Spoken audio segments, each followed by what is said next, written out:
To congratulate your university on its 150th anniversary. Making a progress.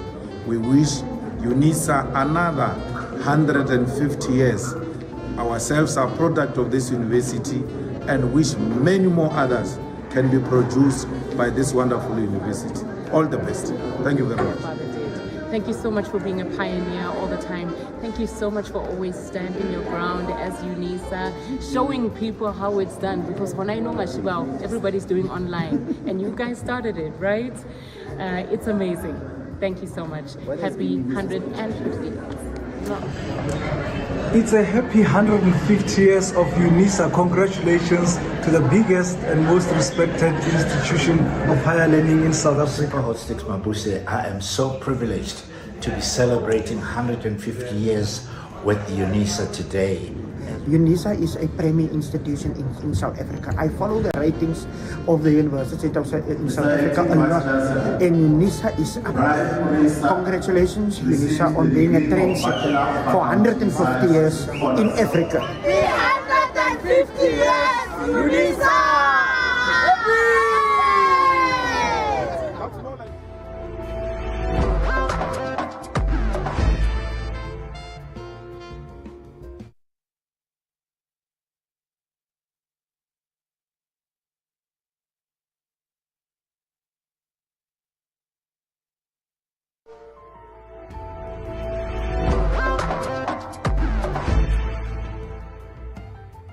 That Unisa played a big role in making sure that we have world-class graduates, and thank you so much for the past 150 years. We're looking forward to many more. Congratulations, Unisa. You've been doing it over the years. Yes. You are still doing it for our young people. We are celebrating our own University of South Africa. We're flying the flag very high. 150. 150. It's not a little Looking at a time where the University of South Africa is celebrating 150 years.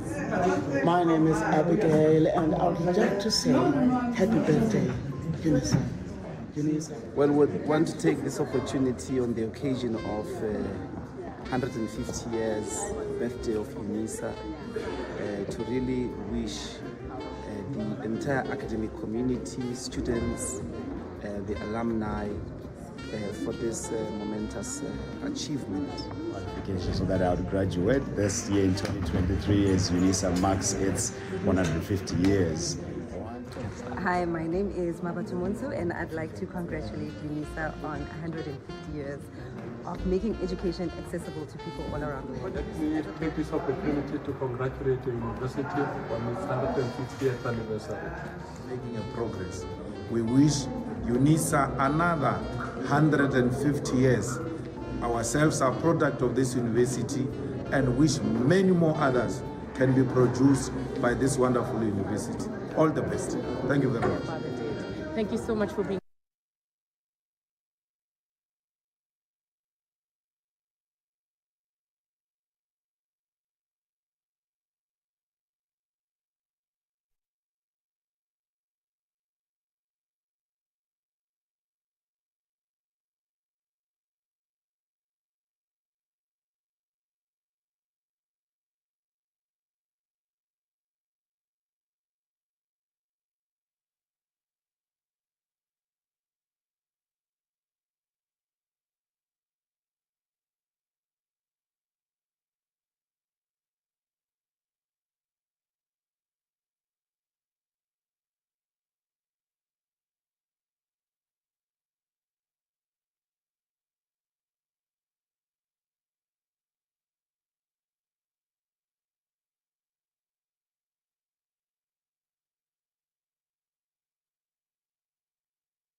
Ladies and gentlemen, we request you to join us in silent prayer or meditation to give thanks for the opportunity to celebrate the 105th year history of Unisa today.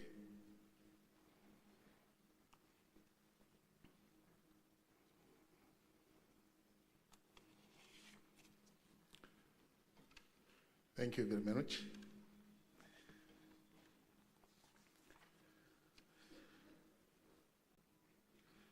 Chancellor of the University of South Africa, Dr. Thabo Mbeki, the Vice President of the Republic of South Africa, Mr. P. Mashatile,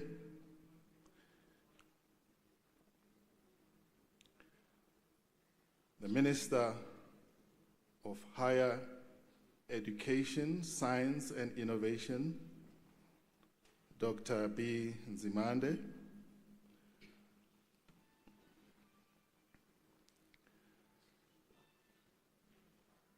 the Chair of Council of the University of South Africa, Mr. Mashukulu Mabua, the Vice Chancellor and Principal of the University of South Africa, Professor Lenkabula, the Deputy Minister of Higher Education, Science and Innovation, Mr. Buti Manamela, members of Unisa's Executive and Extended Management Committee, members of the Diplomatic Corps, members of the Houses of Traditional Leadership here with us, executive mayors and councillors, members of the Academy, members of the Student Representative Council of Unisa, Unisa regional offices and management, all protocol observed, Avusheni, Tobela, Dimatekwane Abuti,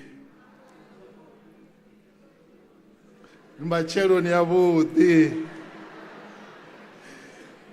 Mbachelo ni Abuti, not Matekwane yet, Sanbonani, Molweni, Dimelang, Kuyamore, Komeshta, good morning.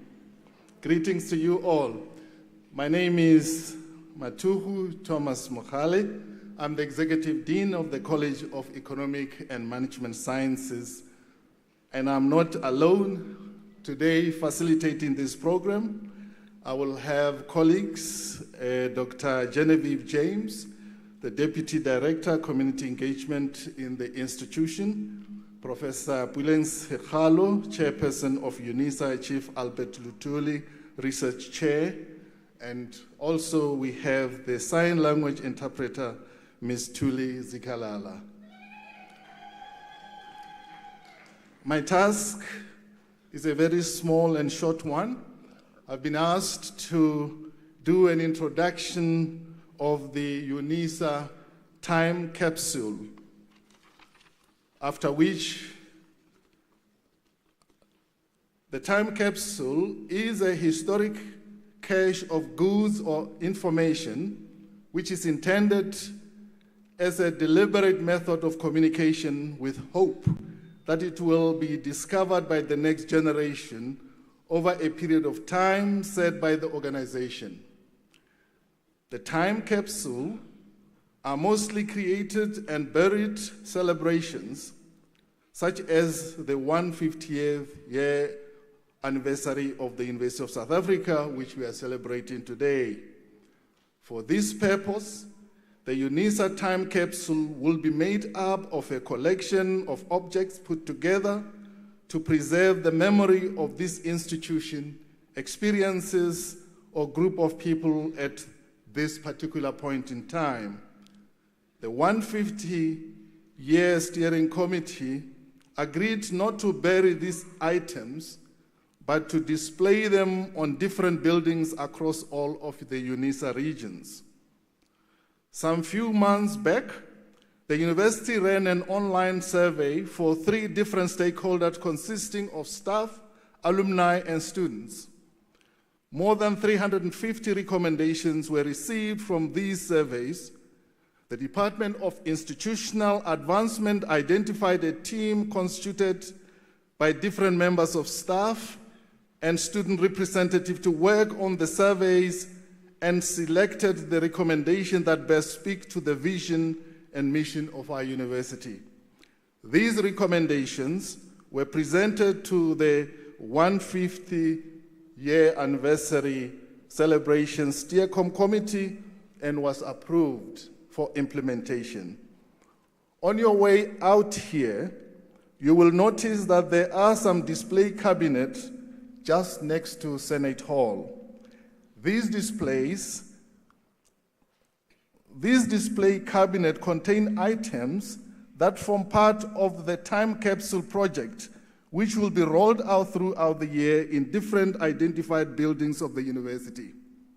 All objects and items on the display cabinets represent the past and current culture of the university, with hope that it will be discovered by the next generation.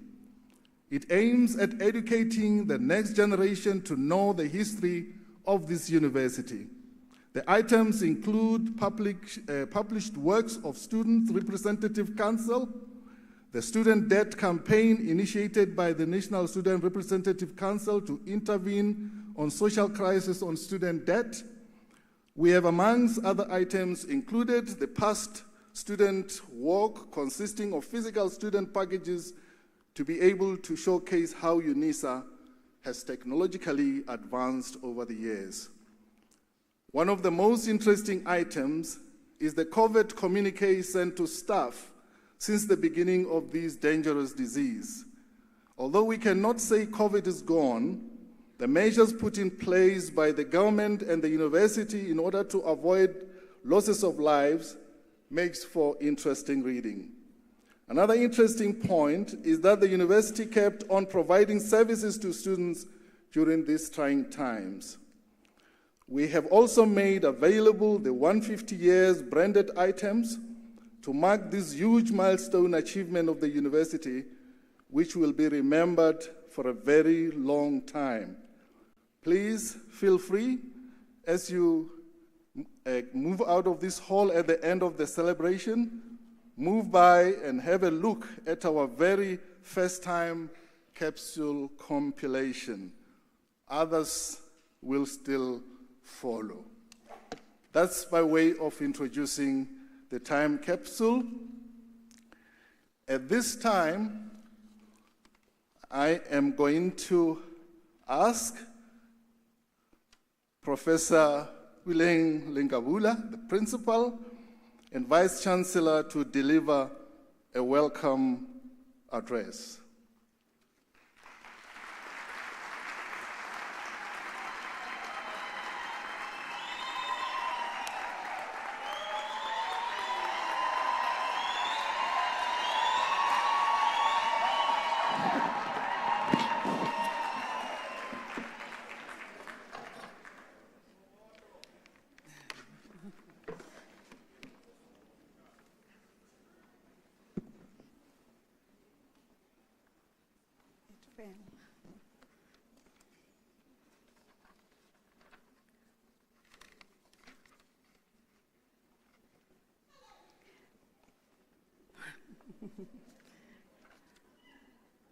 Kgotsong, dumelang, sanbonan, absheni,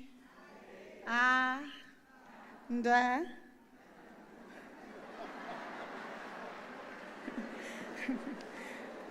Ni hao, bonjour. Our students come from all over the world, and it's important, even as we start this day, that we welcome them. Let me take this opportunity, colleagues, to thank the program directors for this important and auspicious event, Professor M.T. Mukhali, Executive Dean of the College of Economic Management Sciences, Professor P. Sekhalo, Chairperson of Unisa Albert Lutuli, Research, and Dr. James Genevieve, Deputy Director, Community Engagement. And colleagues, today is an important day. Who would have imagined such an auspicious and august event to be honored by our own national leaders within the country? With this, I'd like to recognize the presence of His Excellency, Mr. Paul Mashatile, the Deputy President of the Republic of South Africa.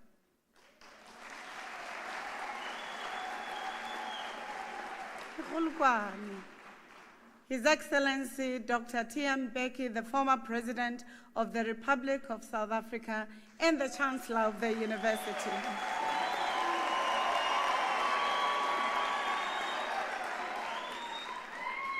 Our principal of the sector, Dr. B.E. Nzimande, Minister of Higher Education, Science and Innovation. The Deputy Minister of Higher Education, Mr. Buti Manamela, Your Excellencies, Ambassadors and High Commissioners representing various countries in South Africa, Mr. Mabua, the Chairperson of the Council of the University of South Africa, and esteemed members of Council here in this morning, Mrs. M. Kubai Ngubani, Minister of Human Settlements participating virtually, Ms. Nchali, MEC of Social Development of Mpumalanga, and other public representatives who may be present here today, senior officials from various government departments and state agencies, Senior Prince N.S. Mampuru, Senior Prince Papedi Ba Mamune, and other traditional leaders present, Ms. M. Nakene, Vice Principal, and all other Vice Principals of the University here present, Ms. A. Miller, United Nations Women's Multi-Country representatives of the United Nations Women and other members of United Nations, and SAWID here present, dignitaries from provincial and local governments, representatives of other universities of higher education, who we would call our children or our grandchildren, as Unisa is the oldest grandmother of these universities. The business community forms an important aspect. The ecclesial communities represented from various political and ecumenical political parties and various research institutions present, members of the Unisa National Student Representative Council, members of Unisa Senate, members of Institutional Forum and other statutory compositions of the university, representatives of various media who we really have to be friends today with understanding the challenges, representatives of various Unisa forums and organized labor, retirees, alumni, and other members of the university community present, friends of the University of South Africa attending this occasion in person and virtually, and what can happen without the art and music in the context of Africa, where music is not just the elocution of the cognitive idea, but also of the heart. We're privileged to have Ms. Mpiwa Dana, the singer and songwriter, Ms. Amy Faku, the singer and streamer, the 150 birthday celebration choir, you've already tasted their music, the 150, thank you, the Djembe Dramas Creative Arts Performance, thank you. Colleagues, if you have done diplomacy, you know that the Chancellor requires that this process is done fully. So I'm really grateful that I've had the opportunity to welcome you all. Distinguished guests, ladies and gentlemen, good morning. It is my privilege to welcome you to the University of South Africa at this auspicious occasion where we celebrate the centenary of the University of the Land is a tongue twister. That means 150 years of the university. I believe we are fortunate to witness one of the most remarkable human achievements coming out from the continent of Africa. Founded in 1873 as the University of Cape Good Hope, Unisa is the first university to be established in South Africa, and as such, the first distance education university in the world.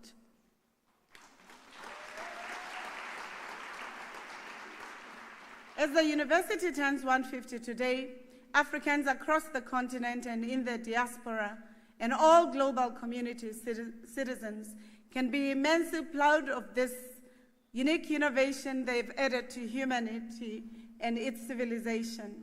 It is truly a remarkable human achievement at a regional and global scale.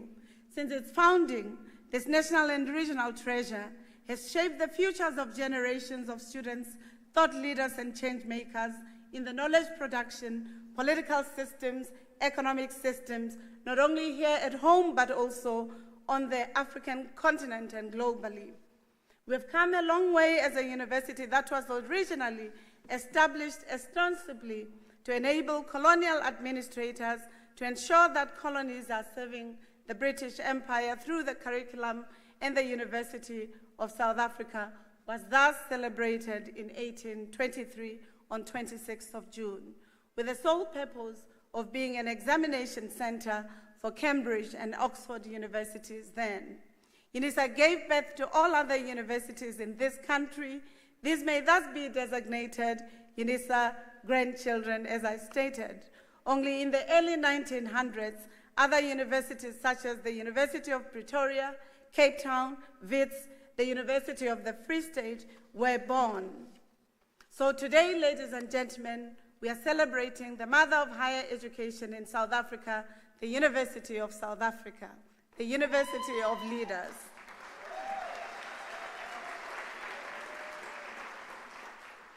What is the purpose of a university? What and why would it need to be celebrated? What are the questions we must ask about universities? I'd like to propose that the purpose of the university is to question society, to improve the human condition through knowledge, research, engaged scholarship, and the commitment of forming intellectual. As a commitment to this abiding purpose, the University of South Africa has set itself the ambitious vision of being a truly Pan-African university, shaping futures in the service of humanity. In order to achieve this vision, the university mobilizes a broad spectrum of society to ensure that it delivers on its core mandate: learning, teaching, research, engaged scholarship. Today, Unisa is one of the top 10 universities in South Africa and one of the leading universities in the African continent and the leading authority on open distance education model, including academic fields such as education, accounting sciences, agriculture, nanotechnologies, and other technologies that the future require of society. The university caters for a third of student population in higher education sector. It sits in position 8 in terms of research output and has a growing number of National Research Foundation rated scholars. Its quality assurance system remains robust and comparable to peers here at home and abroad, and it continues to be a financially sustainable enterprise that we would and we have the responsibility to future-proof for the next generation. Every year, Unisa approximately produces 50,000 graduates for the sector. No university does that. It's actually a number of a full university. For the current 5-year period, 2021 to 2025, the university has set itself the goal of intensifying and strengthening the research program through the 10 catalytic niche areas that are supposed to spawn the innovation system of our country, understanding the challenges in the SOEs. Already, we have an uptake of some local and international distinct scholars that have shown interest in these important research areas, namely marine studies, aviation, aeronautical studies, automotive, energy space studies, and square kilometer array, the fourth industrial revolution, digitalization, natural sciences, such as biotechnologies and nanotechnologies, health sciences and medicine, and of course, feminist Pusadi theorization to ensure a gender equitable society.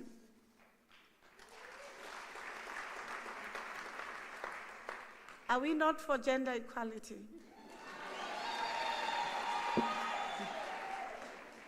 As a university, we continue to keep our gaze on the national imperatives as well as Africa's long-term aspirations as contained in the Agenda 2063, the Africa we want.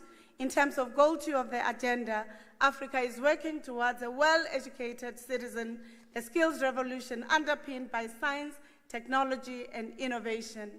This priority area is the focus on education, science, and technology, and very important for driving the skills revolution that our country and continent so need, where Africa as a whole and the education sector in particular is expected to ensuring inclusive and equitable quality education to promoting lifelong learning and opportunities.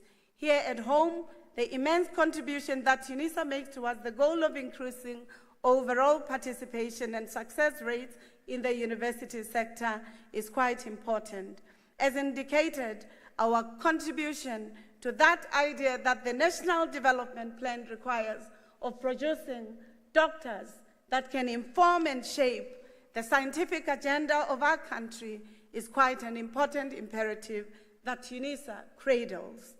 As indicated earlier, the evolution of higher education in South Africa bears the hallmarks of Unisa.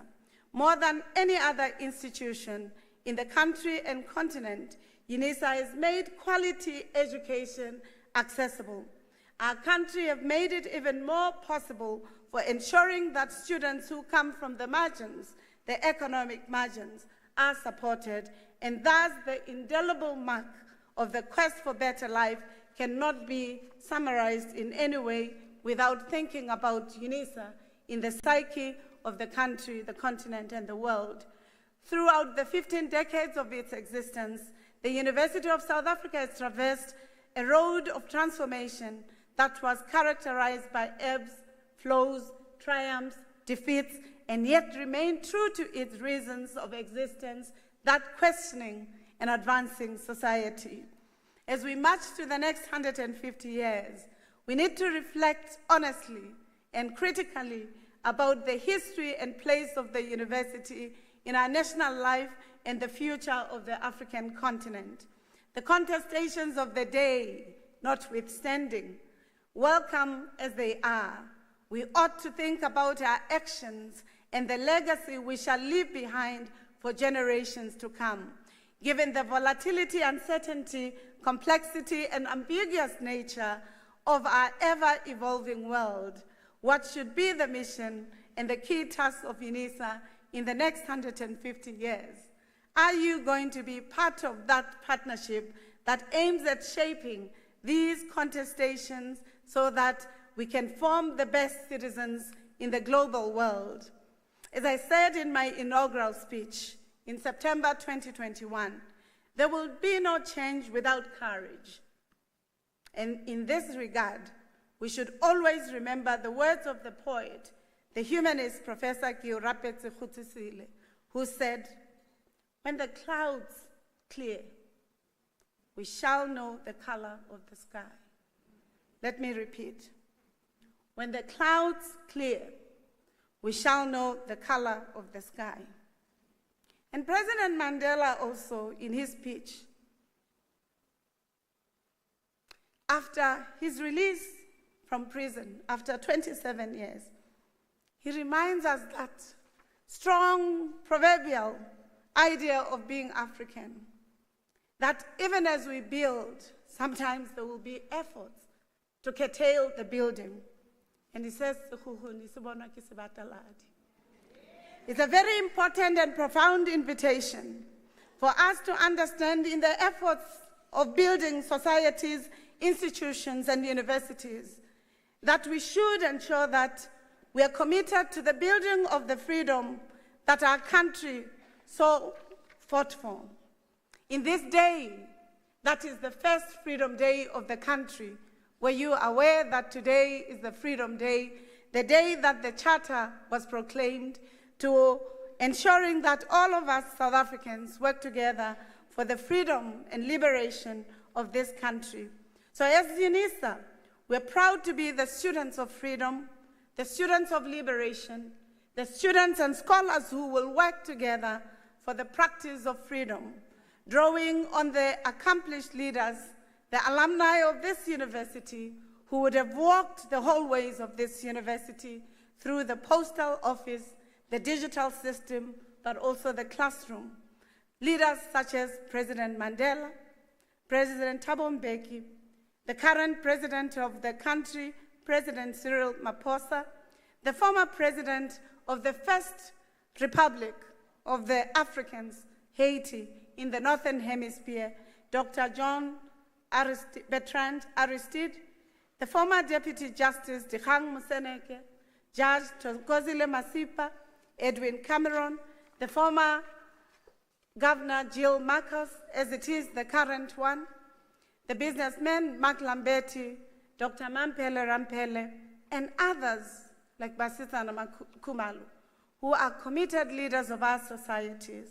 On behalf of the university MENCOM, or management team, on behalf of all who are here, I wish to take this opportunity to welcome you to the University of South Africa, the University of the Land, the University of Leaders, the university committed to co-constructing the future through knowledge and through the commitment of Africans.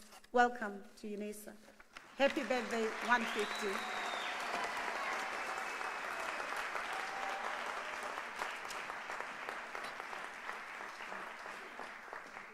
Let's give another round of applause to our Vice Chancellor, Professor Puleng Lenkabula. After 150 years, they finally said, let the woman lead. And so we will.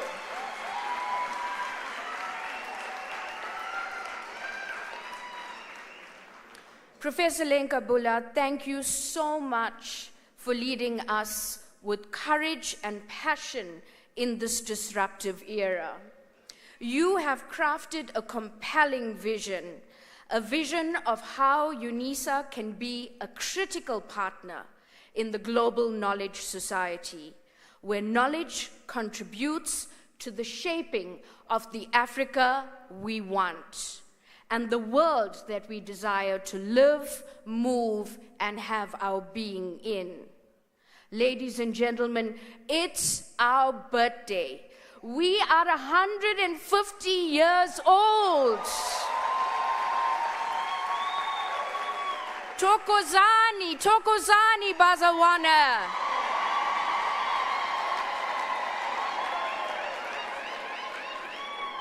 This is indeed a historic milestone for our institution. We have been strong and unmovable for 150 years. We have seen seasons change. We have seen wars. We have heard rumors of wars, but Unisa still stands. It is a testament of the commitment of this great institution to have an unmovable core that is steadfast in the belief that education rises us up out of discord, dystopia, distress, and rises us to higher ideals, a better way for us to live and move. And so, friends, it's our celebration. We have maintained the strong core belief that education must be mobilized, must be accessible, must flow away from the ivory towers of higher education institutions and flow into businesses, flow into communities, whether they be rural or urban, flow into civil society organizations, flow into communities of shared practice. Education must be liberated. In fact, knowledge is the one resource that is infinite. The more we create, the more we share, the more there is still to gain. In fact, we want to thank the university, led by our Vice Chancellor and the university management. You see, friends, universities around the world have been critical assets in the promotion of democratic values. As far back as 1905, William Rainey Harper, who was the first president of the University of Chicago, described the university as the strategic agency to nurture good citizenship and intensify democracy. According to Harper, he said, "It is the university that fights the battles of democracy. Its war cry being, 'Come, let us reason together.' It is the university that in these latter days goes forth with buoyant spirit to comfort and give hope to those who are downcast, taking up their dwelling. It is the university that with impartial judgment condemns in democracy the spirit of corruption, which now and again lifts up its head and brings scandal upon democracy's fair name. The university, I maintain, is the prophetic interpreter of democracy, the prophet of her past in all its vicissitudes, the prophet of her present in all its complexity, and the prophet of her future in all its possibilities.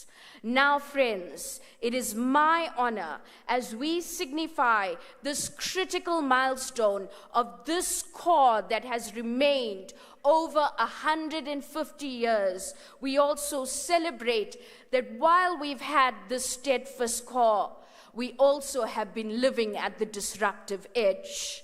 And so this is our Unisa. We have been sustained with a common purpose and a mission that education must be liberated and democratized. And now, to honor this significant milestone, we are going to be unveiling a very special plaque. So I'm going to be requesting some members of the academic procession to move backstage, where they will be taken to the area where the plaque will be unveiled. And so, His Excellency, Mr. Paul Mashatile, Deputy President of the Republic of South Africa, His Excellency, Dr. Thabo Mbeki, our Chancellor, Dr. Blade Nzimande, Minister of Higher Education, Science and Innovation, Mr. M.J. Maboa, our Chairperson of Council, Professor P. Lenkabula, and Professor S.R. Machano.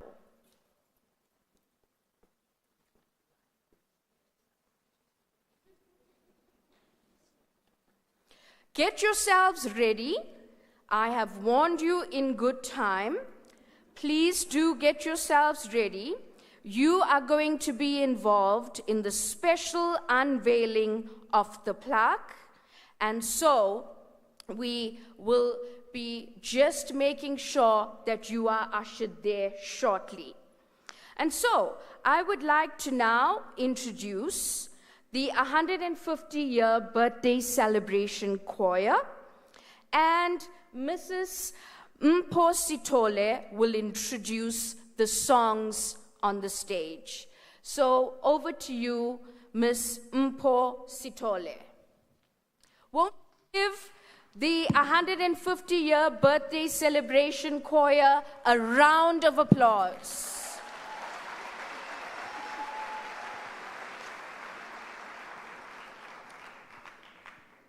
My role is very easy. However, there's something that is not easy for me right now. I'm trying to say good morning, but it's not coming. My head is not talking to what I want to say. Chancellor, I would like to take you down memory lane just so people understand why I'm struggling to say good morning. Chancellor, I'm here.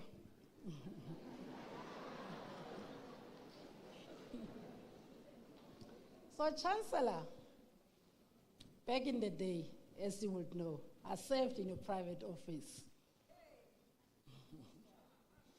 And we will arrive in the office, let's just say 7 o'clock. I'm just choosing 7 o'clock because you know we'll arrive way earlier than that. And as you walk in, you'll find me sitting, and I will do my one-man standing ovation. And you will stop to greet me, and you will say, "Good evening, Mpomncane." Whoo! The first time you did that, I tried to sneak and check the window, and the windows of the Union building clearly did not come to my rescue. There I was, face to face with the president of the country, new in his office. I did not know whether to challenge you, to question you, nor to correct you. And I created door number 4. I smiled. You proceeded to find out from me if I was okay. I proceeded to smile. I waited for you to pass and go to Sisimpo and give her the long list that will make us run the entire day.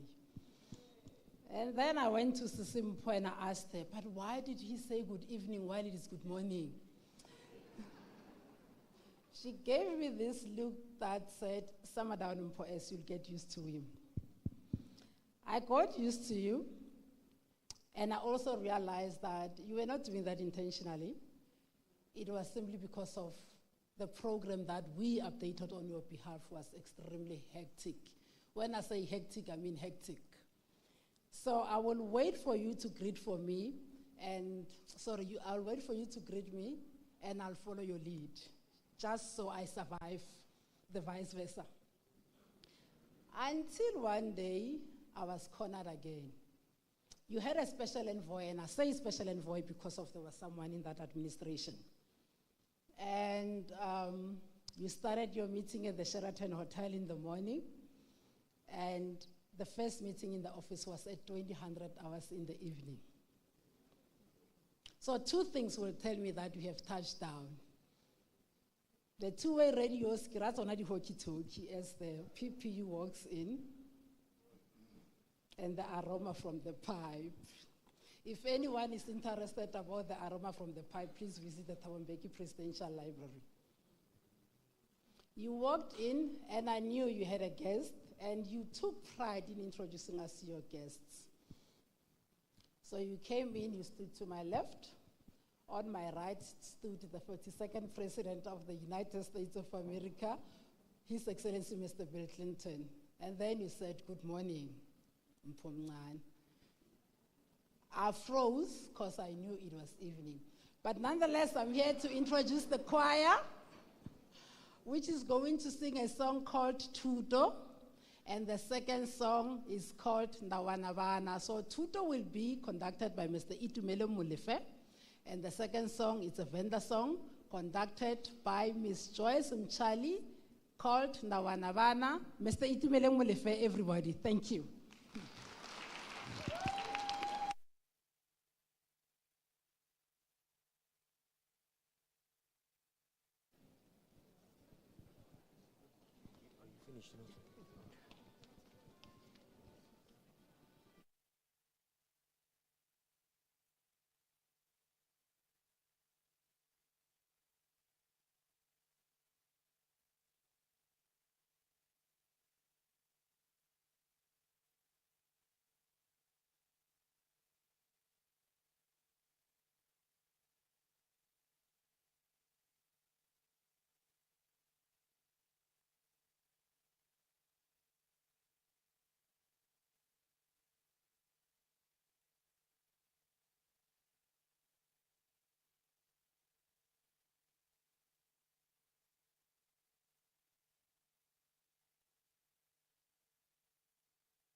Let's give it up for the Unisa choir.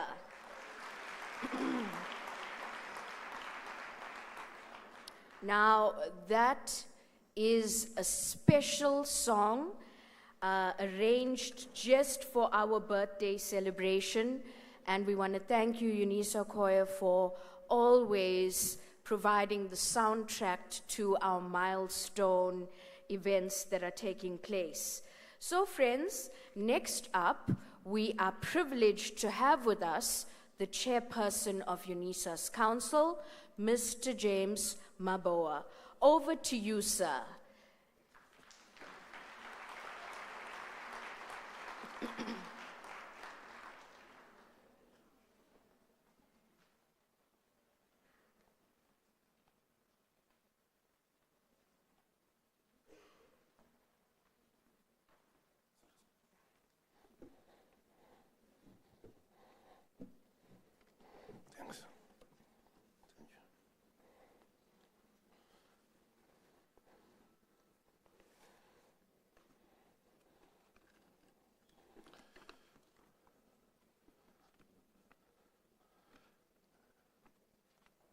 Happy birthday, Unisa.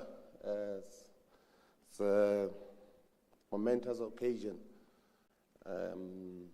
Let us smile. Let us be joyful in this occasion.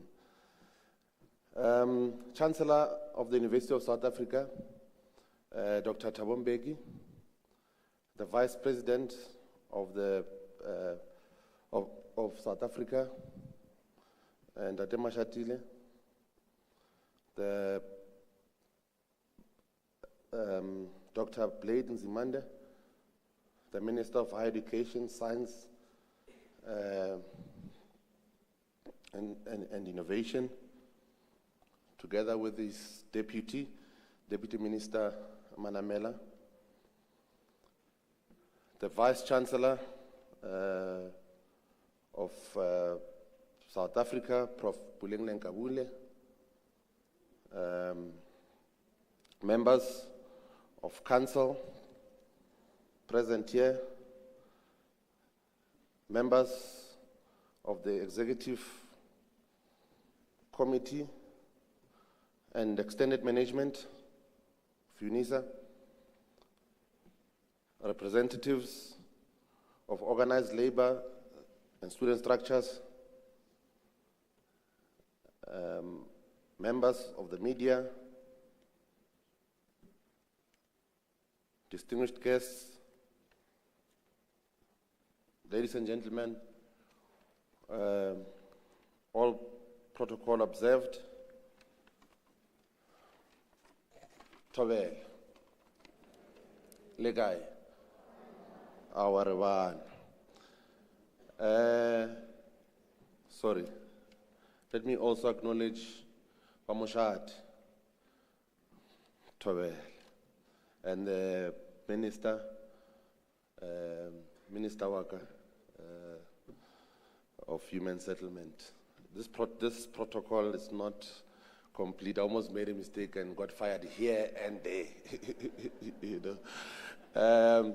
Ladies and gentlemen, when members of the Unisa epistemic community met in this very hall, exactly 136 days on Unisa's official opening of the 2023 academic year, I highlighted the fact that the ceremony was taking place at a critical moment in the history of Unisa, the year in which the institution would be commemorating its 150th birthday. Even at that point, it was clear to many of us that the current university knowledge community was excited by the prospects of being the generation with the honor and privilege to witness and be part of this very exciting chapter in the university's history. We all looked forward to this actual birthday on this, our august university, the University of South Africa, which was established on this day 150 years ago. Today is the 26th of June, 2023.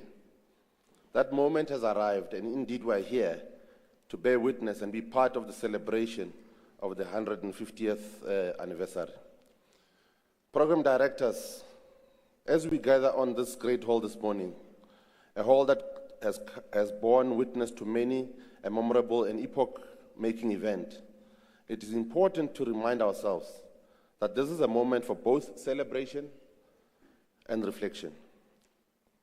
Ladies and gentlemen, this is a moment to celebrate many incredible and impactful achievements of this great institution in the past 15 decades of its existence. It is a moment to look back with pride and revel in the knowledge that the University of South Africa has been instrumental in spawning the university system in the country, including having experienced the birth pangs to deliver some of the best universities in the country, as the VC has indicated. It is a moment to be glorious, yet humble. That it's our university that has opened the doors of learning wider than most.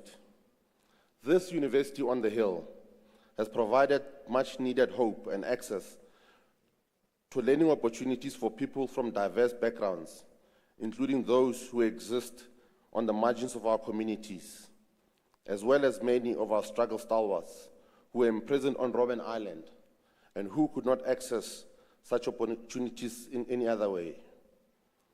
It is a moment to take pride of the fact that we are home to approximately 400,000 students in over 130 countries across the world. It's exciting to report that more than 1 million people across the world are part of the alumni community of this University of the Land.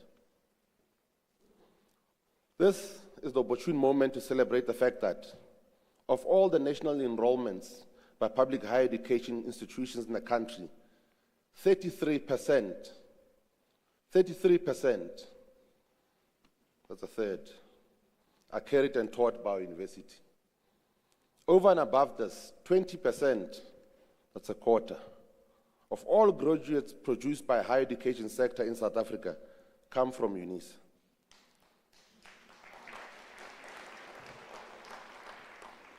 These are statistics and contributions matched by no other institution in this country. It is a moment to celebrate the great strides which we continue to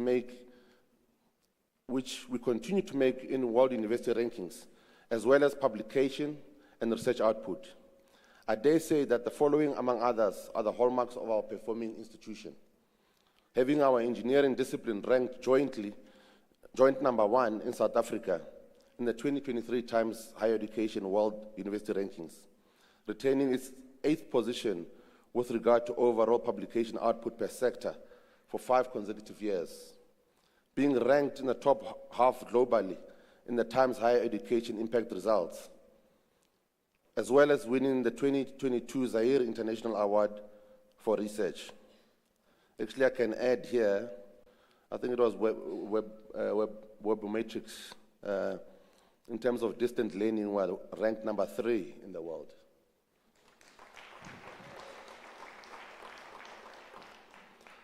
I can say without equivocation that achievements like this, as well as many others not mentioned here, due to space constraints, are indeed worthy of being celebrated. Indeed, directly translated, horses are praised only after finishing the race. However, program directors, ladies and gentlemen, it is also critical that even as Ritiakati,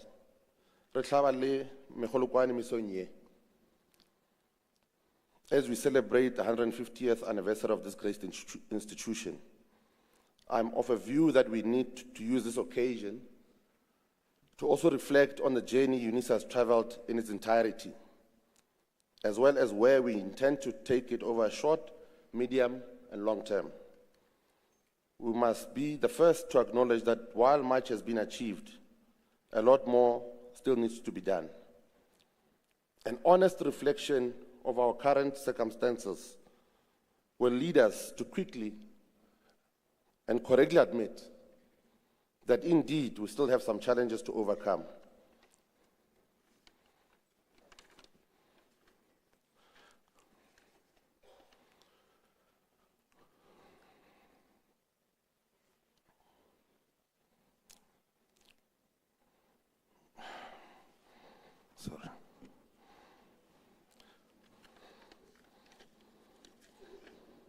This is particularly crucial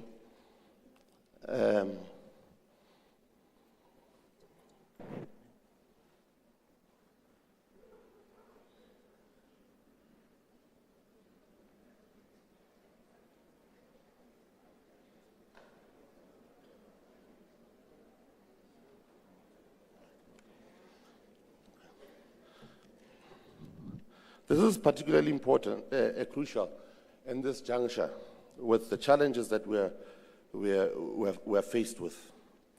It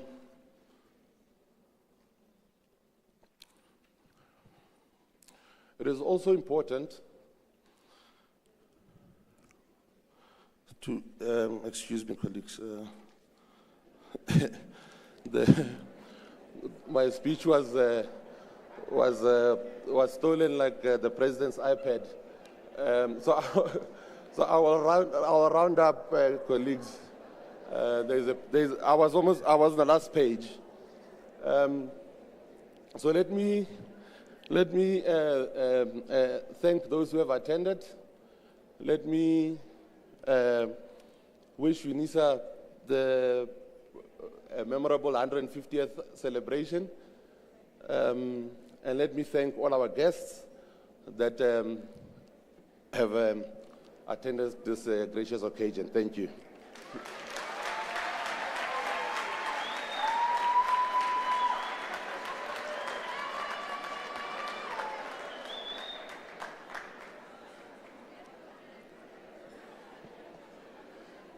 Thank you. Thank you, Chairperson of Council, Mr. James Mashukudu Mabua, for your welcome speech. Indeed, whilst a lot has been achieved over the 150 years of Unisa's existence, a lot still needs to be done. We still have a lot of work to do. There will be ebbs, there will be flows, like the Vice Chancellor said earlier on, but we are going to stick around and push for the liberation in education of a South African child. Thank you very much. I'm going to now ask, and I have the honor to request Dr. Blade Nzimande, the Minister of Higher Education, Science and Innovation, to come to the podium to deliver his address.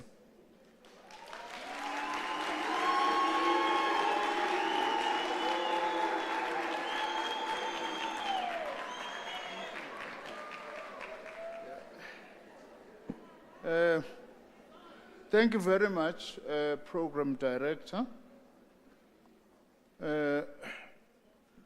and all other program directors who are in charge of this program.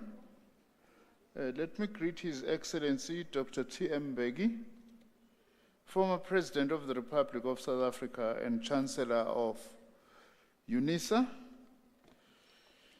His Excellency, Deputy President of the Republic, Mr. Paul Mashatile, Your Excellencies, Ambassadors and High Commissioners representing various countries here in South Africa, Ms. Mamuluku Kupai, the Minister of Human Settlements, Deputy Minister of Higher Education, Science and Innovation, Mr. Manamela, MEC for Social Development in Mpumalanga, Ms. Jali, and members from various other government departments, Ms. A.M. Miller, the UN Women's Multi-Country Representative, Mr. J. Mabowa, the Chair of Council, and other members of the University Council who are present here, Professor Lenkabula, the Unisa Principal and Vice Chancellor, and all other members of the University Executive and Management present, Senior Prince N.S. Mampuru, Ndabezit, and other traditional leaders who are present here, all other dignitaries who are here as they have been mentioned, the Unisa National Student Representative Council and other Unisa student structures, representatives from labor and trade union movement from Unisa, retirees, alumni, and other members of the university community present, are performing artists, representatives of the media, distinguished members of the audience, ladies and gentlemen. It gives me great pleasure to make these remarks at an important occasion such as this, Unisa's 150th birthday celebrations, a significant milestone indeed in the history of higher education in South Africa. As it has been said, Unisa was founded in 1873, and it occupies a unique place in the annals of higher education history as the oldest university in our country. Not only that, as the VC has said, Unisa gave birth to the rest of our higher education system, or our university system in South Africa, with more than 1 million alumni. I've challenged the VC, though, that it's not enough to say more than 1 million. I would really like to know the exact figure of Unisa alumni over the past 150 years. That's a task I'm willing to do with Unisa, working with the department. Indeed, we also continue to make our own contribution as the democratic government to the path laid by Unisa. We have already built 2 new universities, University of Mpumalanga in Bombela, and Salt Lake University in Kimberley. And we are also in the process now of working towards building 2 more universities. The University of Science and Innovation in Ekurhuleni Metro, which, by the way, Honorable former President Mbeki, Ekurhuleni is the only metropolitan city in the world that doesn't have a university, so we want to correct that, as well as detective services universities in Hammanskraal. Since its inception, this university has spawned into existence and supported the establishment of an illustrious list of other universities that I won't mention now because of time. Unisa's history, of course, reflects the broader history of the times in which it was molded, from its roots in the colonial period, the long period under the Union of South Africa from 1910, and 45 years of apartheid, and the last 29 years of our democracy. Its major development took place in the post-Second World War period, notably from 1946, when it pioneered tertiary distance education across South Africa and in the wider African continent. As it has been said, Unisa constitutes 1/3 of South Africa's university students, and it trains more than 50% of teachers for our country. It has already been said, I won't traverse that many stalwarts of our struggles against apartheid went through here.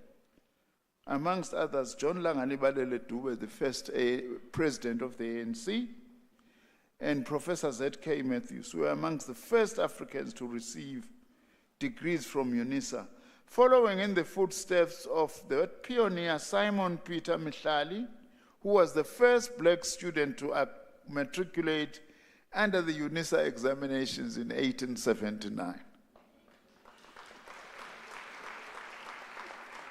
Indeed, we boast many Unisa alumni, including distinguished former prisoners like Nelson Mandela, who was our first president of the democratic South Africa, and indeed our current president, Cyril Ramaphosa, is an alumni of this university, and he's always proud of it.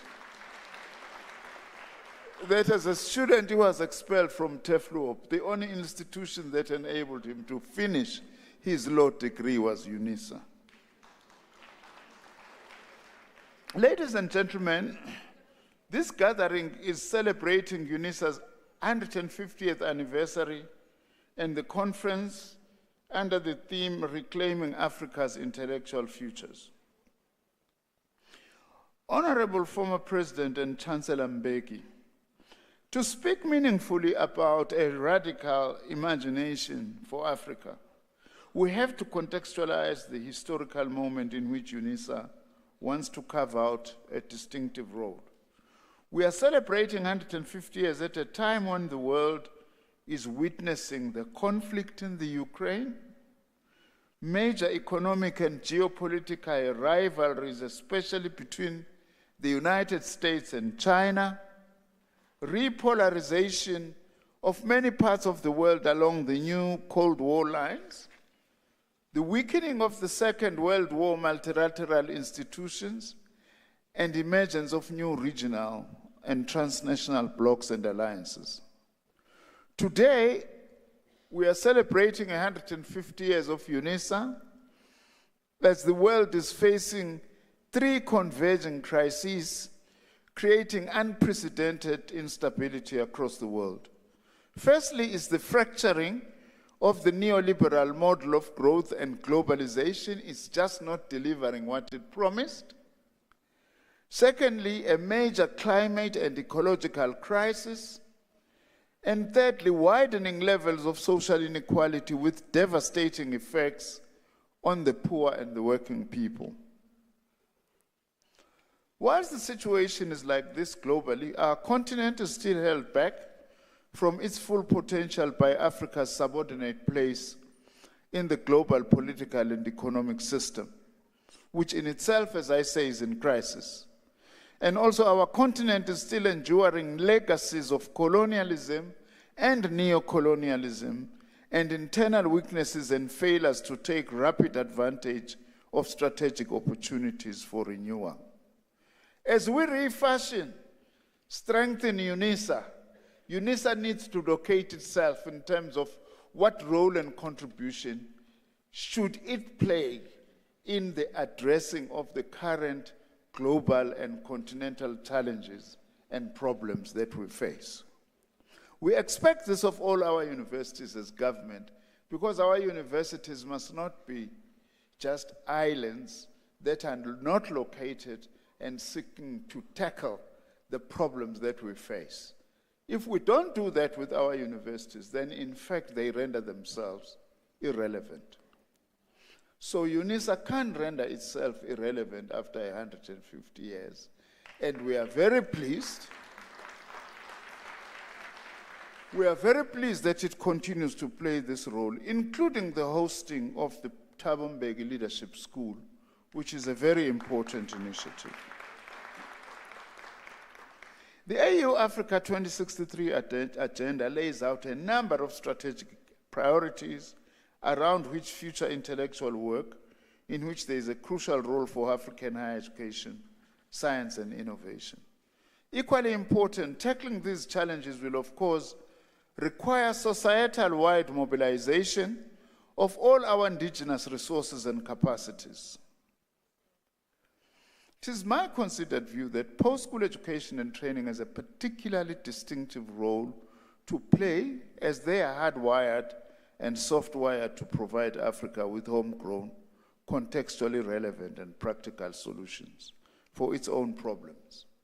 Much as Unisa is a distance education institution, but it educates a lot of young people. That is a very important task in a young continent like ours. Also, to assist our youth who are aspiring to lead tomorrow, that they actually are given the necessary tools, analytical capacities, methodologies to be able to lead us. Injengayanga esikoleni bakithi siyaxolisa ngeke liphathe izwe lethu.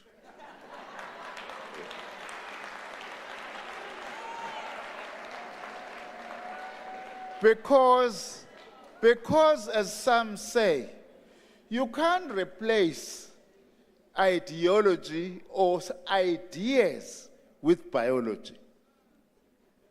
We want our young people to lead, but abafunde. Abangafuni ukuzosiphatha ngeindlela esingayiboni. Unisa, continue to play your role to educate our youth so that they are able to run our country with the necessary knowledge that is needed today.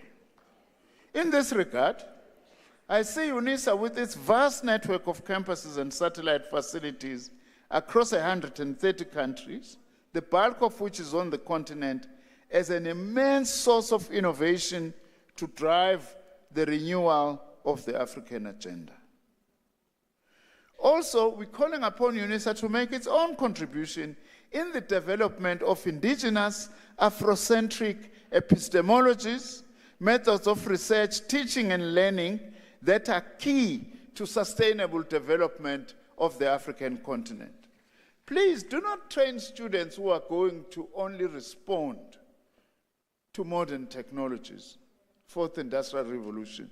Produce students who are also going to make a contribution into those new technologies.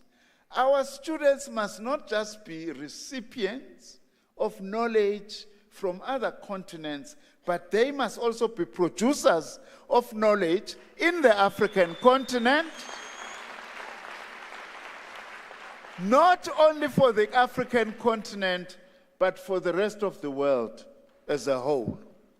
As South Africa, we are very proud, by the way, even with COVID-19, we discovered that there is a new variant, the Omicron variant. The world started by punishing us, but they realized that by discovering that variant, we saved millions of lives in the rest of the world. Let me just say this before I sit down. Unisa itself faces the challenge of renewing itself at its 150 years of its existence. I must address this because I want also to say to the media, please, for today and tomorrow, just cover Unisa for its 150 years.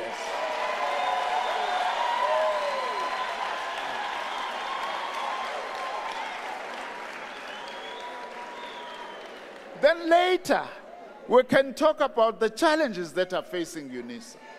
And I want to say, as someone assigned with the task of being minister in this respect, we are seeking to address the challenges facing Unisa, not because we want to run Unisa down, it's because the governance challenges that it is facing, the issue of its operating model that it is facing, we want to address those so that it continues to play the role that it is supposed to play in South Africa.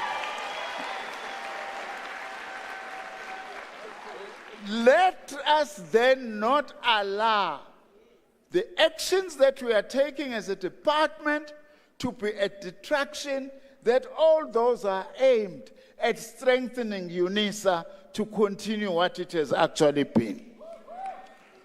Now, to see the two things, 150 years and interventions as a contradiction, is a lack of understanding of what we are doing and what we are capable of doing as South Africa in addressing our own problems.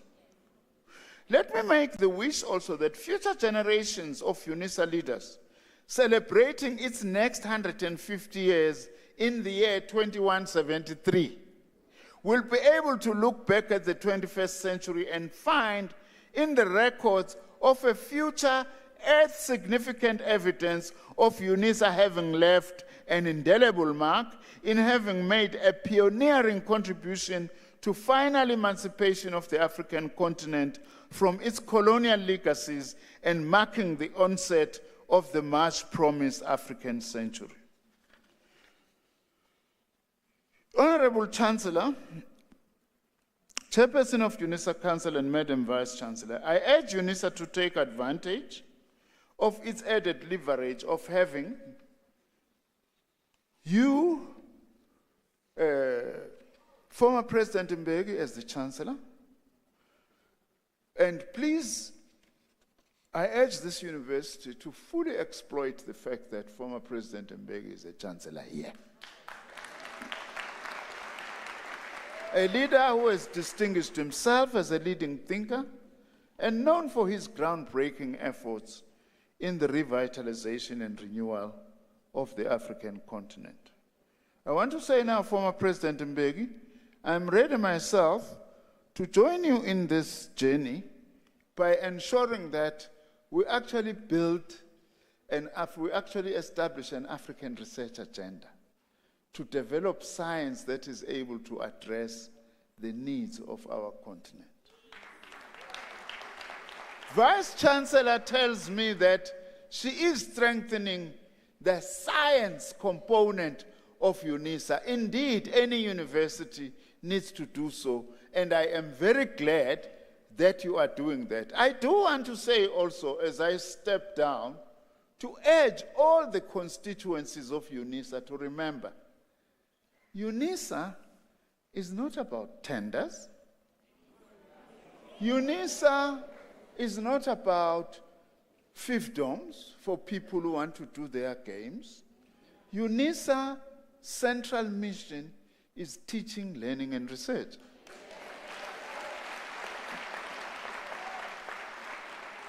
And let's protect Unisa at this important occasion that it must continue to be about its core mission, including the mission of servicing our country and our continent. And I do have confidence that indeed Unisa is quite capable of doing that. You can't fail after 150 years. That's impossible. Thank you very much.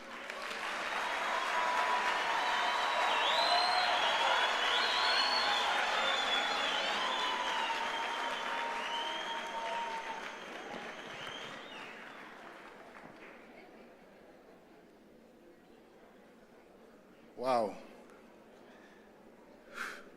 Thank you. Thank you, Minister of Higher Education, Science and Innovation, for your thought-provoking and motivating remarks. Thank you very much. There's no way you can summarize those comments. They're just there, erudite and clear. I now have the honor to request the Deputy President of the Republic of South Africa, His Excellency Mr. Paul Mashatile, to come to the podium and to deliver his address.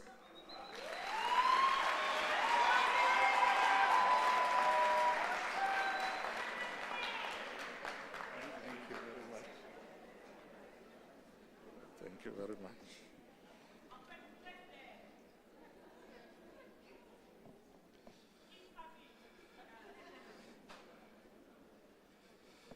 Thank you very much, Program Director. Hakishe Thompo, Ho Chancellor, Dr. Thabo Mbeki. Ki dumedishe Chairperson ya Council, Tate Mabua. Let me also recognize in our midst Dr. Blade Nzimande, Minister of Higher Education, Science and Technology, together with Deputy Minister Buti Manamela. Ki setlhompo go Vice Chancellor wa rona wa University, mme wa rona re mo ratang kaofela.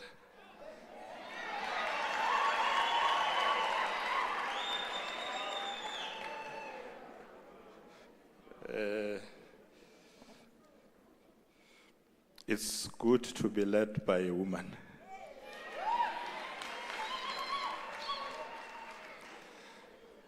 So, Ria Dumedisha, Professor Lenkabula. Ke dumedishe Minister Kubai le di Minister kaofela tse di leng gona in this gathering, the royal families who are with us today. Now, there are many dignitaries who have to be recognized today, but I think those who spoke before me have done exactly that. In the past, I used to, when there are many dignitaries, I would say, all protocol observed. And then my advisors don't like that. So whenever I try to do that, but no, you can't say that. You can't say that. So I've stopped. I've stopped doing that. They want me to recognize people properly, all of them. So because of time, I'm just going to say, Ke a le dumedisha ka moka.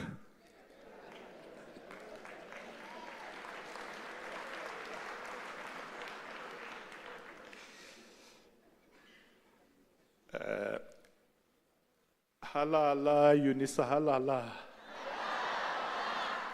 Halala, Unisa, halala. Thank you very much, ladies and gentlemen, distinguished guests. We consider it a great honor to be able to participate in the celebration of this extraordinary achievement of Unisa reaching the milestone of 150 years. On this day in 1873, the University of South Africa was established, marking the beginning of a journey that led all of us here today. It is no coincidence that 82 years later, on the same day, the Freedom Charter was adopted at the Congress of the People in Kliptown, Soweto.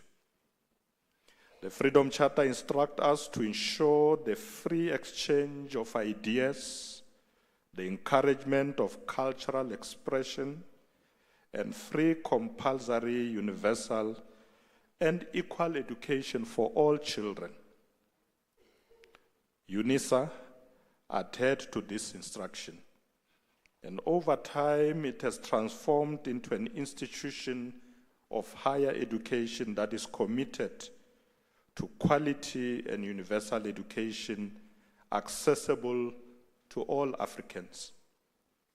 As we commemorate the 150 years of Unisa, the largest and oldest institution in sub-Saharan Africa, we should reflect on how Unisa has contributed in shaping Africa's intellectual future by asking difficult questions about Unisa's future contribution to a better Africa and a better world. Ladies and gentlemen, in our view, Unisa is an example of accessible education. By offering distance learning programs, you have touched many people who would not otherwise be able to visit your campuses across the continent. This includes establishing centers in other nations, such as, for example, Ethiopia, which hosts the African Union's headquarters. Currently, Unisa has one of the highest enrollment rates of any African country, offering free education to improve life chances of underprivileged children. Since the year 2000, there's been a 35% increase in the number of adults who have completed their tertiary education, while enrollment in higher education institutions has more than doubled. This has also made possible by the educational funding scheme, such as NEFSAS, which we have set up as government to help South African students to further their education at public TVET colleges and universities. As a government guided by the Freedom Charter, education is our highest priority. In this regard, the education sector received the largest percentage of government spending. As we speak, education receives 5% of GDP, which is 21% of non-interest allocation being set aside for basic and higher education, respectively. But I know that Dr. Blake Zimande wants more. And he should get more.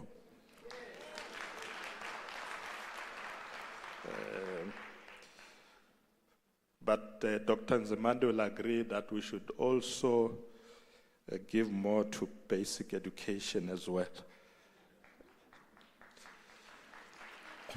So, ladies and gentlemen, we are happy that Unisa has also played a significant role to broaden access to education since its founding in 1873. We are also pleased that this institution has been able to adjust to changes consistent with the current generation, also known as the digital natives. It is a cause for celebration that your institution has been a pioneer and a driving force behind the transformation of education in our country.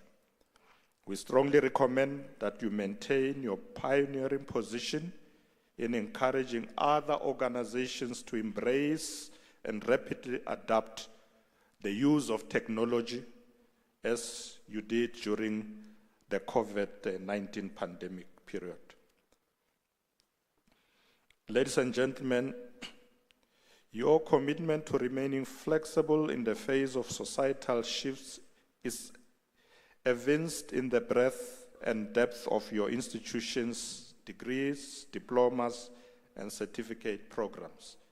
Today, we commend the university for having 6 academic colleges and over 350,000 students, make it one of the world's most diverse universities.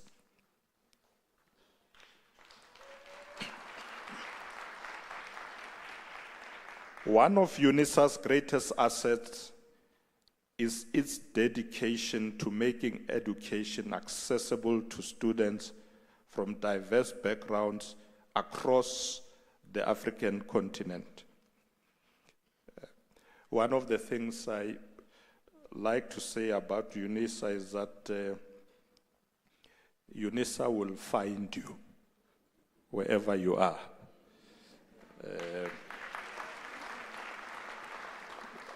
And the reason I say that because UNISA found me in prison.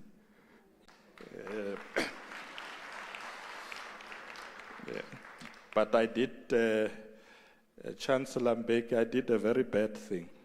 When I came out of prison, I stopped studying with UNISA and went to study with the University of London. So the VC is not happy with me. She was nagging me there, says, you must come and finish your degree here. You see, President Mandela studied here and many others. So I'll see if President Ramaphosa will give me some additional time. Reduce the schedule of work a bit so I can continue my studies with UNISA. The VC is going to be very happy with that. Program Director, by leveraging technology and innovative teaching methods, the university has overcome geographical barriers and expanded access to higher education for individuals who might not have had it otherwise due to socioeconomic circumstances.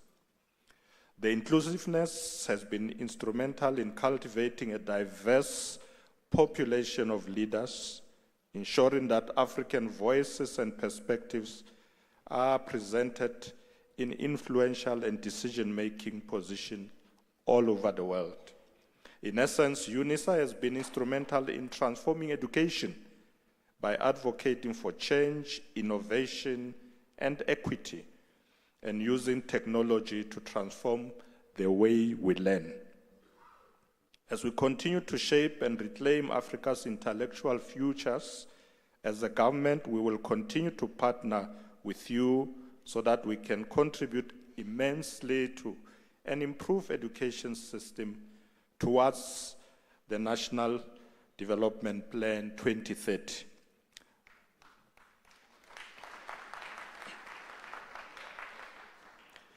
And thus, the Sustainable Development Goals, more so of equitable and equal education in the fight against poverty and women's emancipation. Ladies and gentlemen, there is no doubt that this institution has always been committed to excellence in education, in research, and we continue to aspire for this as we move into the future and establish new objectives for the next 150 years. As we set new goals, we must work together to resolve existential challenges such as the following: continued lack of access to quality education, that's still a big challenge in our country. Inequality in education. There's also a big problem, Minister Nzimande, of high dropout rates. So we need to deal with that. Poor literacy and numeracy skills, and of course, lack of funding for higher education, which Dr. Blaine Nzimande is fighting hard to overcome. And you have my support, Dr. Nzimande.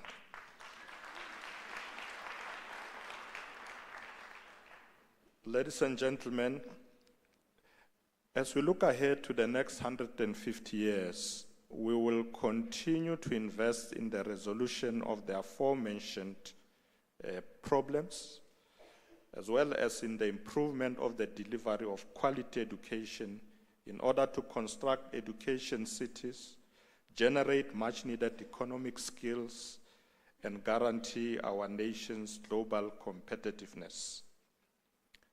To create a prosperous nation that can compete globally, we must first invest in the development of our human capital by providing opportunities for our youth to acquire marketable skills. In this regard, we expect universities and colleges to develop programs focusing on practical skills that can be immediately used in the economy. Moreover, in order for teachers to effectively educate the students of today who will work in the near future with systems that are operated and continually expanding as a result of the fourth industrial revolution, they must be taught how to use the most advanced teaching software. In this regard, we applaud the institution's College of Education, CEDU, which boasts the highest teacher registration and qualification with more than 100,000 registered undergraduate students.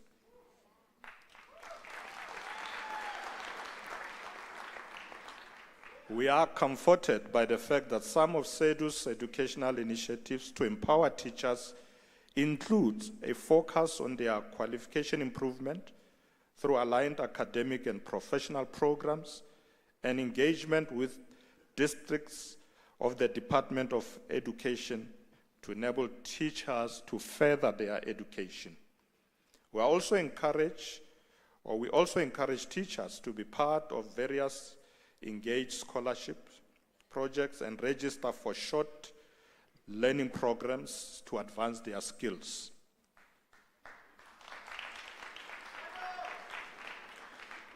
As government, we are committed to improving the quality of education. We have further introduced a new curriculum that focuses on giving students practical and relevant skills that they need in this 21st century. As an esteemed institution of higher education, Unisa has continually prioritized African leadership and development in its mission and vision. We thank you, Unisa, for focusing on this.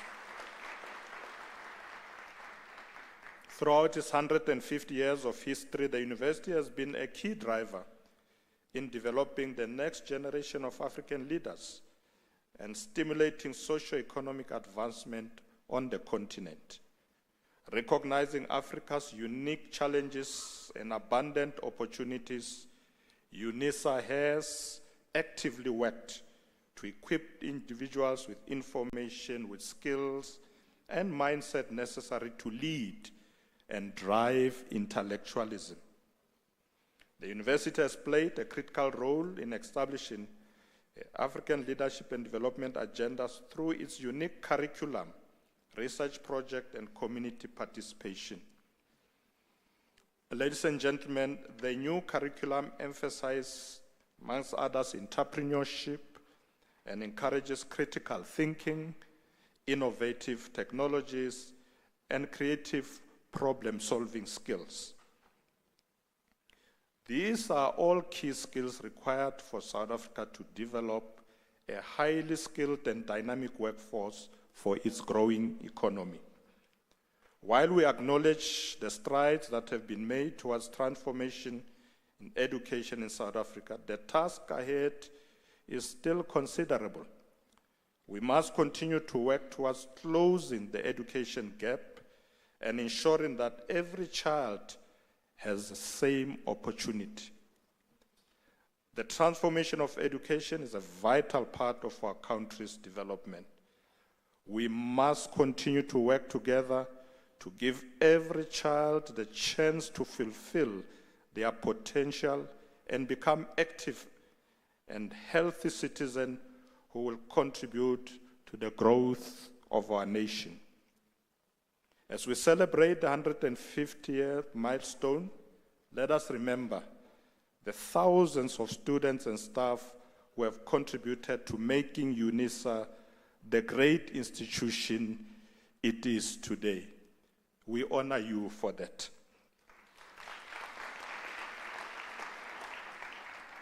Your commitment to diversity and inclusion has made education so accessible to people of all backgrounds, removing barriers, empowering individuals to pursue their goals. As I conclude, Honorable Program Directors, let me say together you have shaped the identity, values, and mission of this university. This could not have been done by one person or small group of persons, but a partnership in practice that we see today. We as government will continue to be part of the life of this university, give the necessary support through our minister and the Department of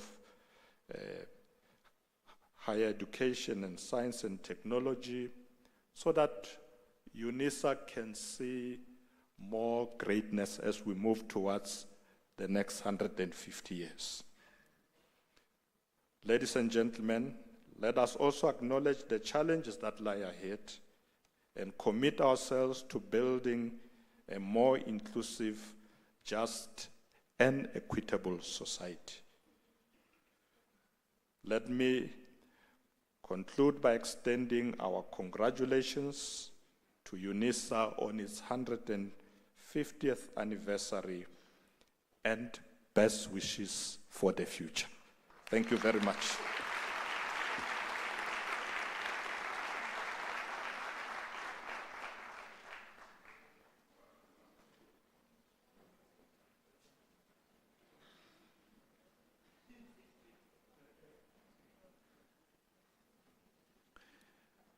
His Excellency, Deputy President of the Republic of South Africa, Mr. P. Mashatile, thank you very much for your reassuring statements and comments. As an academic in this institution, I really feel assured by your expression of support and the prioritization of higher education based on the Freedom Charter. And I also get reassured to hear, and hopefully even Dr. Bladen Zimande would be quite happy to hear that, this sector requires additional support.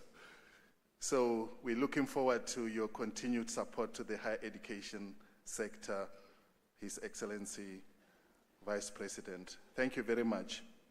At this point, I have the honor to request His Excellency Dr. Thabo Mbeki, the Chancellor of Unisa, to come to the podium and to deliver his congratulatory address.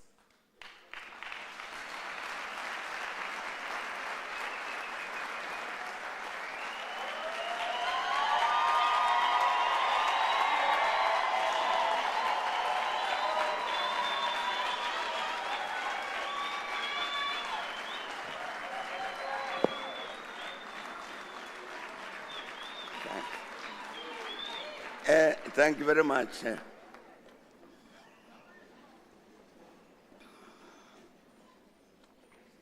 Program directors, Honorable Deputy President of the Republic, Mr. Paul Mashatile, and the Honorable Minister for Higher Education and Science and Technology, Dr. Bladen Zimande, and your Deputy, the Honorable Buti Manamela, Chairperson of Council, Mashugudu Mabua, and our Principal and Vice Chancellor, Professor Puleng Lengabula, the Unisa professors, lecturers, students, managers, workers, the Unisa family, as a whole, friends, ladies and gentlemen. I'm very, very glad indeed to speak after the Vice Chancellor, Chairperson of Council, Minister Zimande, and indeed our Deputy President of the Republic, because they have done all of the necessary acknowledgements.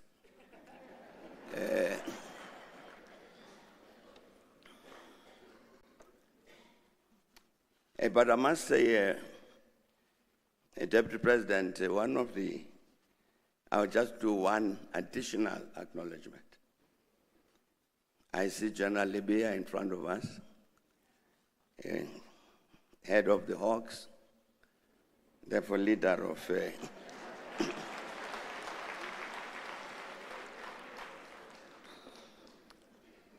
I'm very, very glad indeed to see General Libya with us and welcome him warmly, and then just give my a bit of an alert. I was going to write to him. I won't do it now since I can talk to him directly. Because General, I was going to write to you to request a meeting because I need some education. One topic on that agenda will be the role of policing in terms of fighting crime.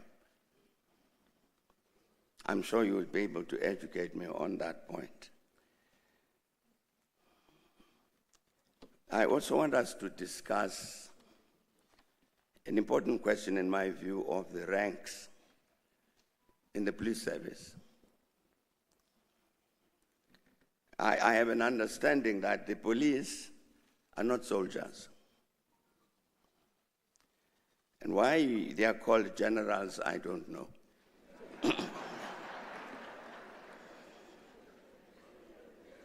We have a National Commissioner of Police, and indeed is a National Commissioner.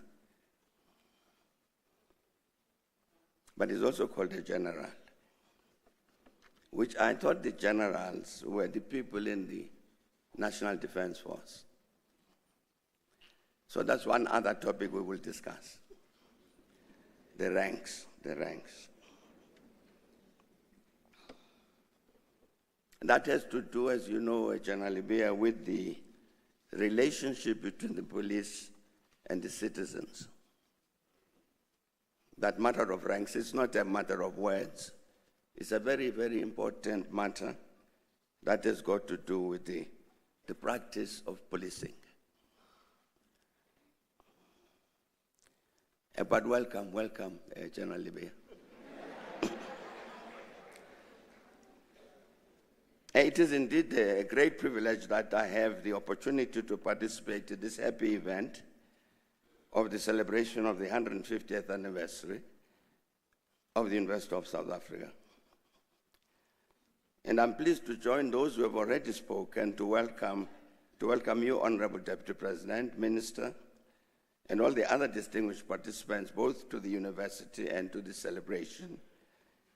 And thank you most sincerely for the dignity and weight you have brought to this historic and unique occasion.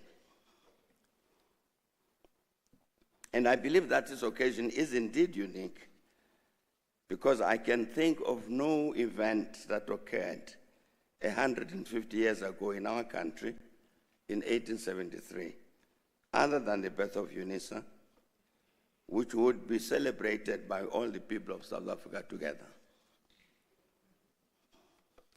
Recently, I came across a diary entitled What We Did in South Africa in 1873 by a British citizen, Edmund Byron.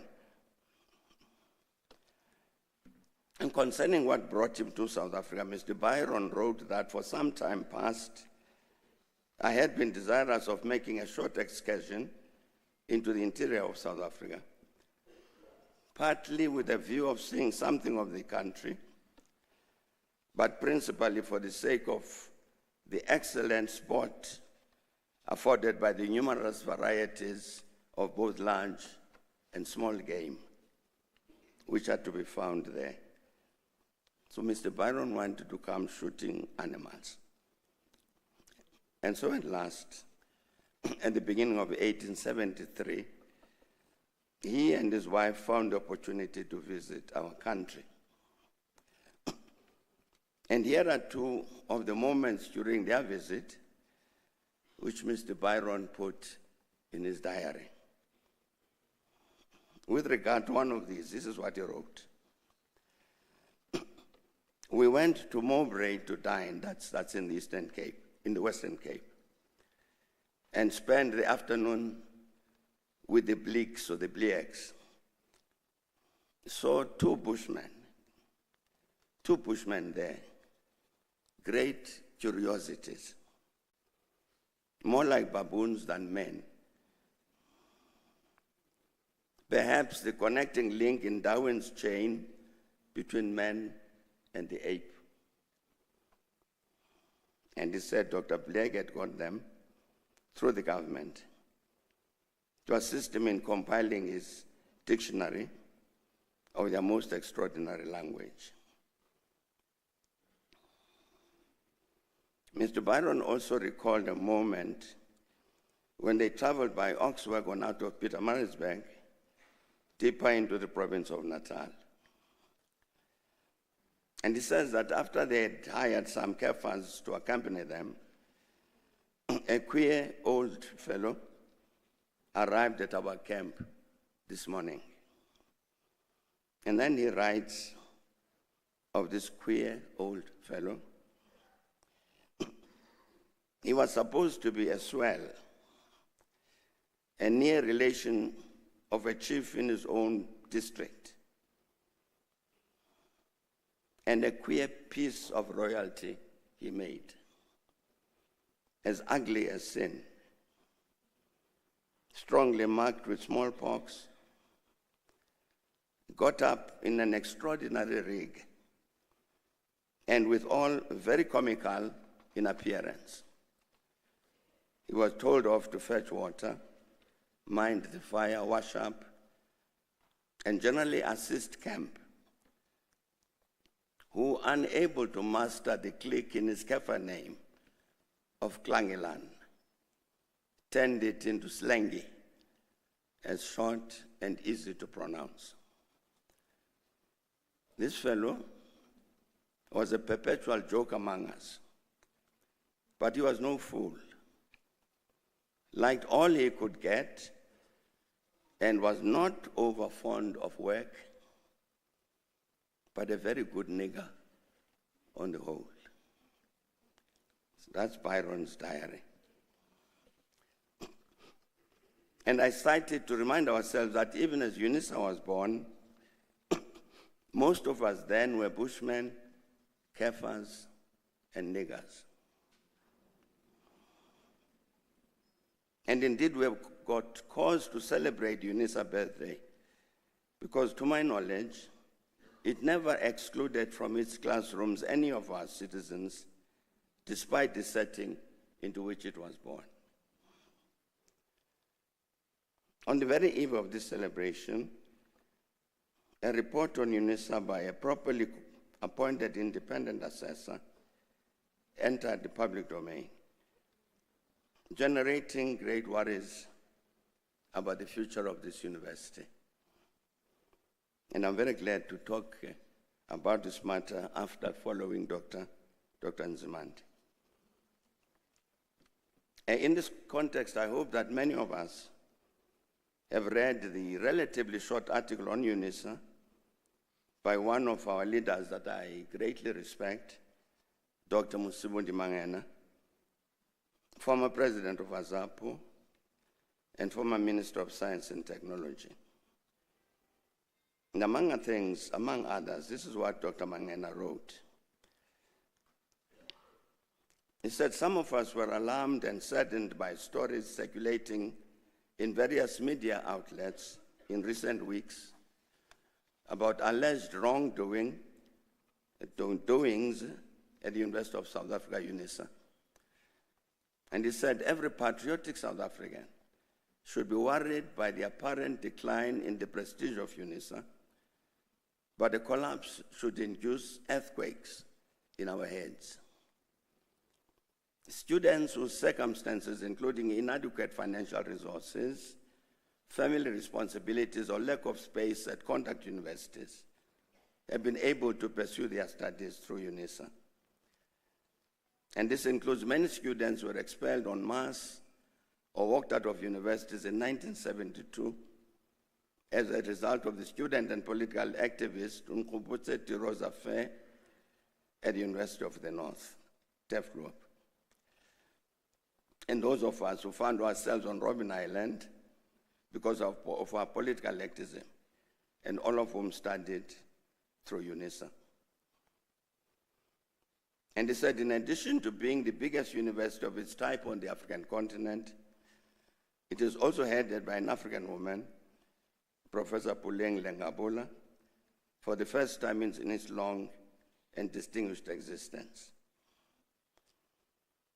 And he said, Unisa's size, history, prestige, symbolism, and place in the configuration of tertiary education in this country are such that all patriotic citizens of this country should ensure that Unisa does not only survive, but that it goes from strength to strength.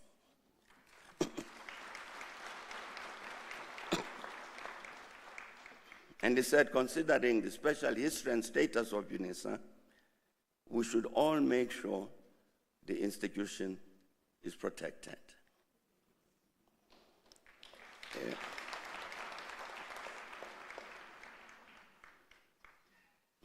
And Dr. Nzimande said very much the same thing, including this very important point that, of course, the university must make sure that it addresses whatever shortcomings that it experiences.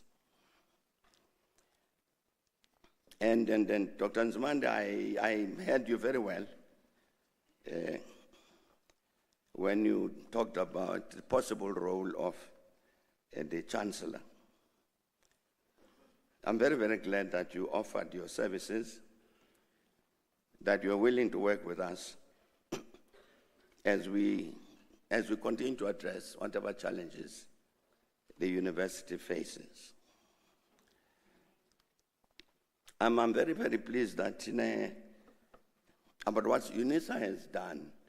I'm talking about matters to which that relate to me personally. For instance, we are, as I think everybody knows, we're working on establishing a presidential library that's already affiliated to the Unisa library. We have the Institute for Global Dialogue, which was set up many years ago. It has become part of this university. The university has agreed to the establishment, which now exists, of the Thabo Mbeki African School for Current and International Affairs. Is domiciled here at this university. You know that for many years we've been holding the Africa Day lecture on Africa Day here at this university. I'm saying all of this, Dr. Nzimande, to say that there are very, very close links even between myself and this university. And I think you are quite right to say we need to work together to make sure that the university overcomes whatever its problems and lives up to the expectations that it has created over its 150 years. And I believe that as we celebrate this birthday, we must in particular reflect on the deep meaning of our motto, to which our Vice Chancellor referred, pro gentibus sapientia, which means learning in service to humanity.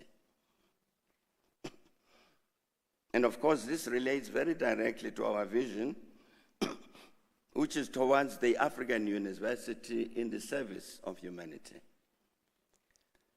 And so I urge that as we celebrate this 150th anniversary, we members of the university must commit ourselves to do everything possible to realize these two seminal objectives of being truly an African university, and secondly, being in practice an institution in the service of humanity. With regard to both these, the truth is that we are not quite there,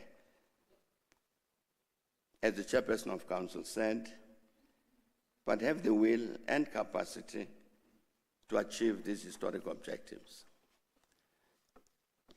And when I spoke here during my inauguration as Chancellor in 2017, I cited a statement made by the 2015 First African Higher Education Summit meeting, which said that African higher education institutions shall commit themselves to the pursuit of excellence in teaching and learning, in research and scholarship, in public service, and provision of solutions to the development challenges and opportunities facing the African people across the continent.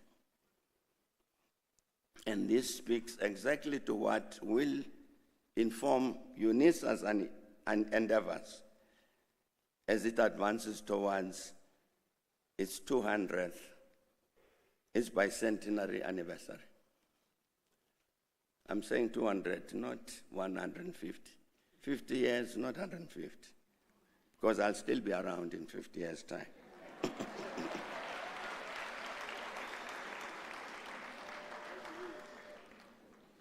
A happy 105th anniversary to Unisa and its family, including its alumni, was spread across the globe.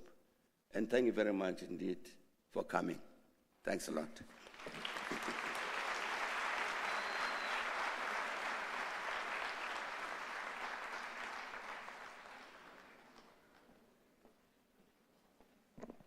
Ladies and gentlemen, please another round of applause for our Chancellor.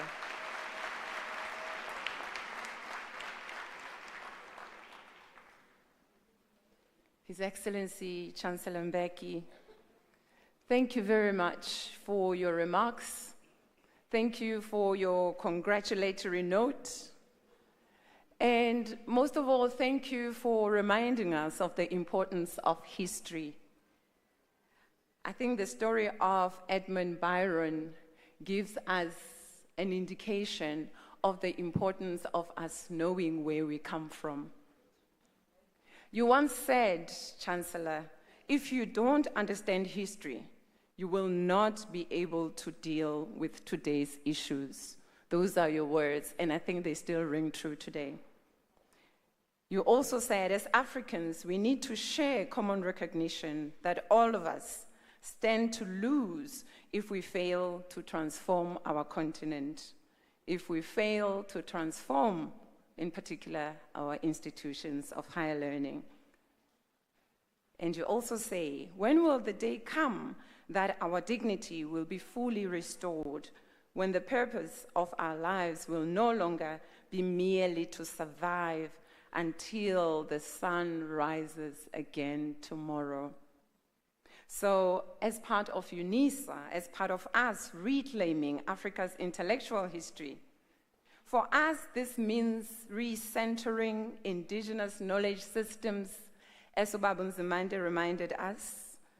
It means epistemic justice, it means economic justice, it means judicial justice. I mention these in particular because they continue to be challenges for us all.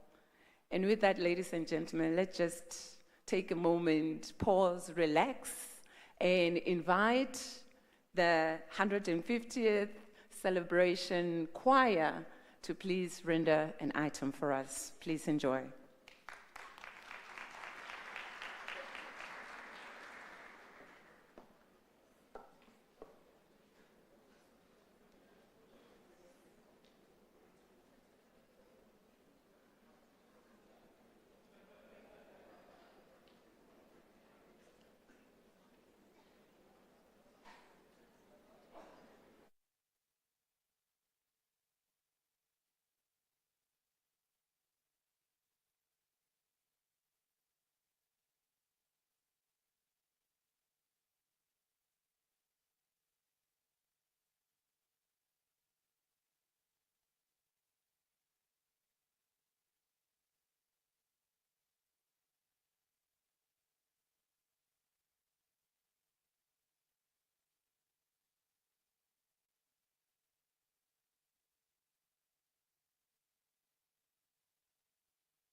Well, thank you so much to our Unisa birthday celebration choir.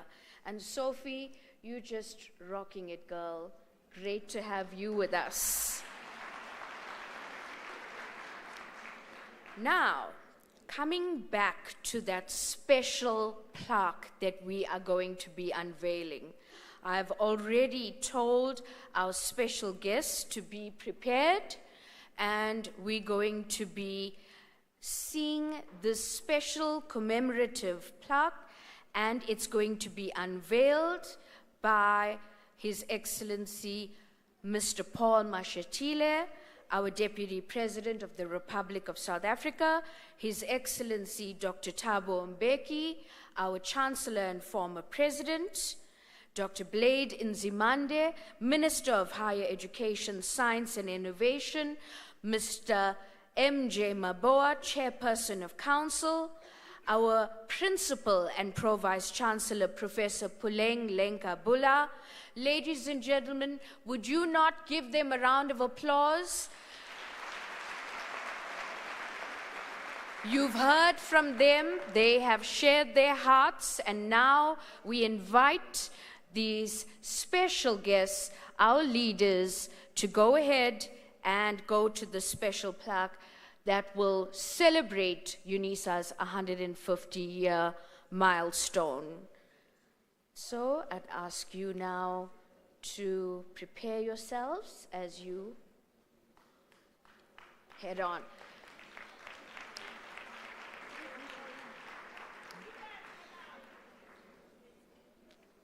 Okay.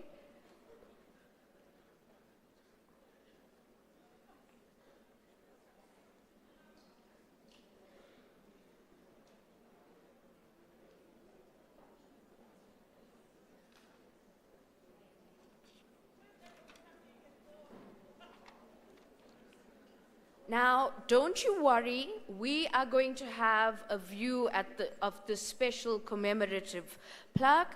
We just want to ensure that our high-profile guests get there. Now, don't forget, it's a celebration. We have done a lot of work. There is still a lot more work to be done, but today, it's our birthday celebration. So remain joyful. There's cake coming up. Everybody's going to have a wonderful day. Lots of celebrations taking place around the campus.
Live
The rain is coming soon.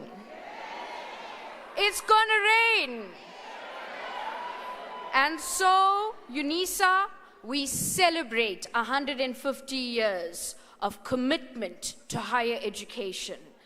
To all the Unisans around the country, to all of our students and alumni around the world, please join with us in celebration. Friends, our commemorative plaque has been officially unveiled for us. You can see it right there on your screens. Have a look. And you're going to be among the first people to take your photographs with this special commemoration of 150 years. 150 years. Do you know that organizations that last the longest are those who understand that they are there to serve? Organizations with the service orientation are the ones that prevail and last the longest. And so, to also commemorate this very, very special milestone, we have a unique and very special part of our program. So I'm going to introduce Mr. M. Motobele, who is our Vice Principal at Unisa of Facilities Management. And so Mr. Motobele is going to come to the stage and share with us about this special part of the program. This is something created especially at Unisa, which will continue to exist, and we will all enjoy this. So, are we ready to unveil this surprise? Are you ready? So, over to you, sir, to unveil the special surprise. Thanks. Before I start, I think I will borrow from His Excellency Deputy President Paul Mashatile. Hala ala Unisa, hala ala. Hala ala Unisa, hala ala. Let me start by thanking our program directors, Professor Mohale, Dr. Genevieve James, and Professor Sekhalo. His Excellency and former President, Dr. Thabo Mbeki, who's also our current Vice Chancellor, His Excellency Deputy President Paul Mashatile, our Minister of Higher Education, Science and Innovation, Dr. Blayton Zimande, the Deputy Minister of Higher Education, Science and Innovation, Mr. Buti Manamela, our Minister of Human Settlements, Madam Kubai, our Chairperson of Council, Mashukudu Mabua, our Deputy Chair of Council, Dr. Den Musia, our Vice Chancellor and Principal, Professor Puleng Lenkabula, all members of Council present here, our key stakeholder being the student, organized labor, all protocols observed. Good morning. Awa. Good morning. Can we get a 150-year Tobela? Absheni. De Machironi.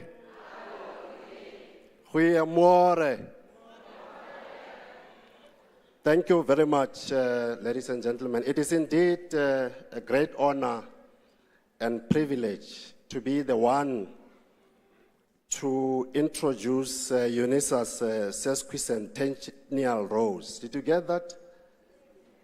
Sesquicentennial rose. We have Unisa's 150-year celebration has added to our day-to-day vocabulary So we must get used to this, ladies and gentlemen. My task here today is quite simple yet an important one.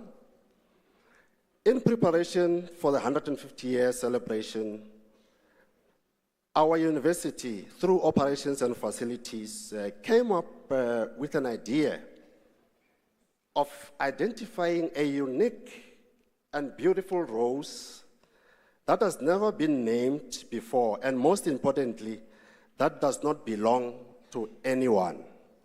Agri Unisa is about uniqueness. So this is just one of those very important aspects where our specifications was that the rose must be the one that has never been named before. Accordingly, Unisa partnered with one of the leading rose growing specialists, Ludwig Roses, to assist in the rose identification as part of the rose identification process. What then happened was that there was a rigorous process followed, a rigorous consultative process followed, with various names suggested by Unisans, and after considerations, the process yielded the name, can we guess? Mabatu. Do we know what Mabatu means? The mother of many, the mother of the nation. It was said earlier on that Unisa gave birth to other universities. So the naming of this rose wouldn't have come at a better time when we are celebrating our 150 years. Can we please give Mabatu a round of applause?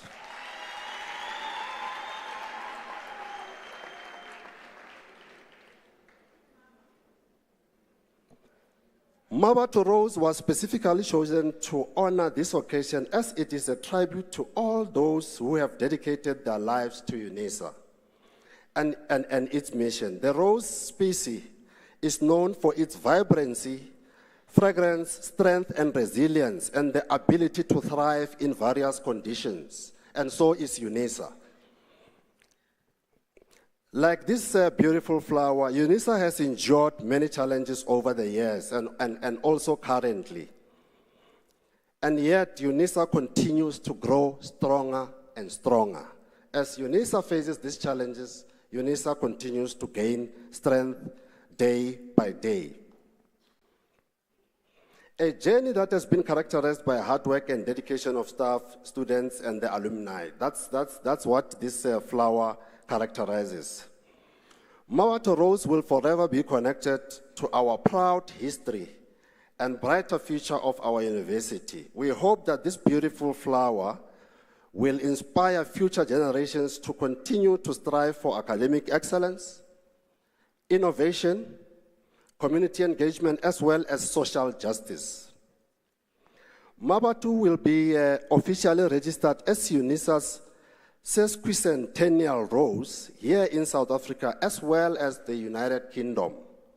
Can we please give that a round of applause, ladies and gentlemen? This will also contribute to our endeavor to ensure that Unisa gets third stream income, which will benefit Unisa students whenever it is purchased across the world.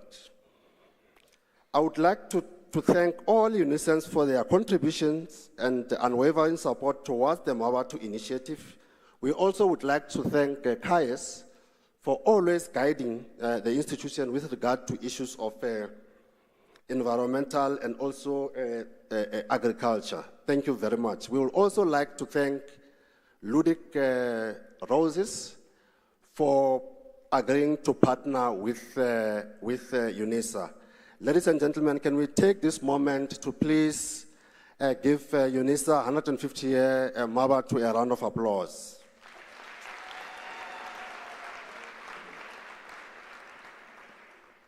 That was part one of the program, ladies and gentlemen. Part two of the program, I would request the roving mic.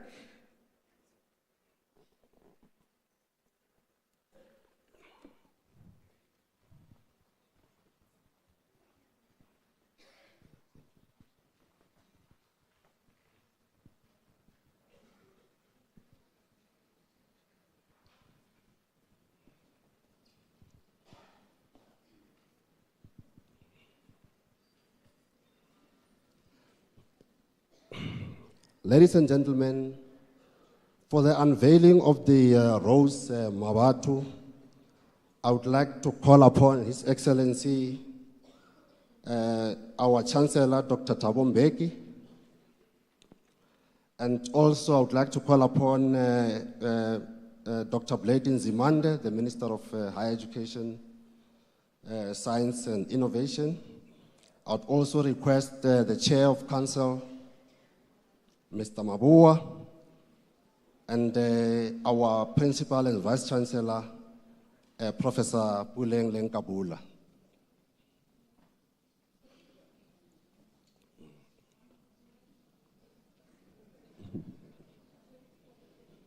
We stand where? On the side. That side. Yeah?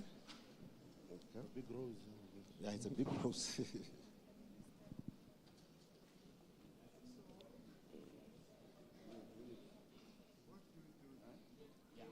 Yeah, you must.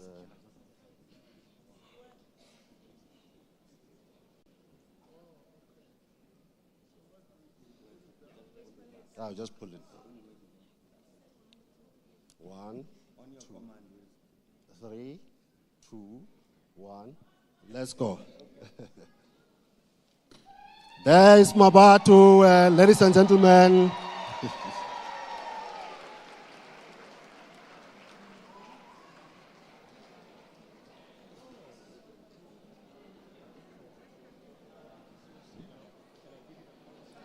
Yes, I think there's, we must take pictures now, VC. Here.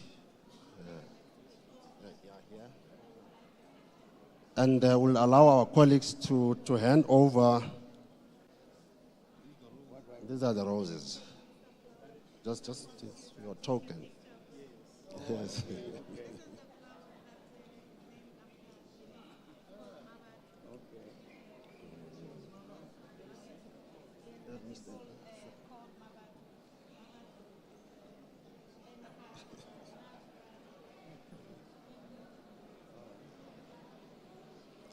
Ladies and gentlemen, there it is, Mabatu. Another round of applause.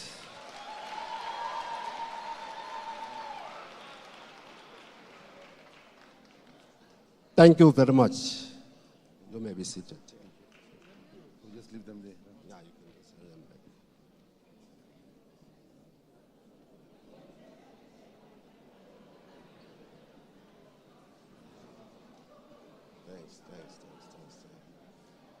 Thank you. Thank you so much. I think that is something worth celebrating. Unisans, we have our very own rose. And what a beautiful rose it is. Have a look at that. Just absolutely gorgeous. And so our celebration is hotting up. I'm sure everybody's had their eyes on the cake in front of them. Oh, yes. That is a cake worthy of 150 years. But guess what? Everybody's going to have a piece. You get a piece. You get a piece. Everybody's going to get a piece. So there are cupcakes for everyone to celebrate this special day. Now, as we had a very special process with our rose, and Unisans around the country were asked to submit special names, we also had a competition for our 150 birthday cake. And so, the winner of the competition, in terms of the design of the cake, is Mrs. Palani Yandi. Mrs. Palani Yandi, she has been the winner of the special design of the cake. Mrs. Palani Yandi, Nitya Daseni, congratulations to you. You have been the winner of the special cake frosting design. Now, ladies and gentlemen, can I have your attention? I know that we can't wait to dance and to celebrate, but we're going to have to call up our special leaders and our guests once more.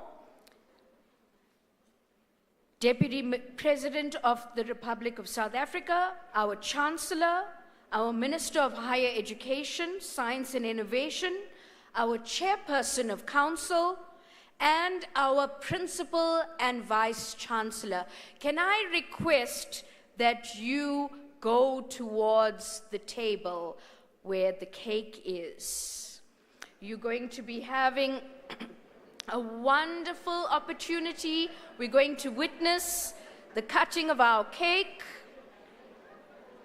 and we're going to have Simpiwe Dana, who is going to lead us in the happy birthday song. Simpiwe, you looking great. Take it away, girl. Happy birthday to you. Happy birthday to you. Happy birthday, dear Unisa. Happy birthday to you. Mina mnandi kuwe. Mina mnandi kuwe.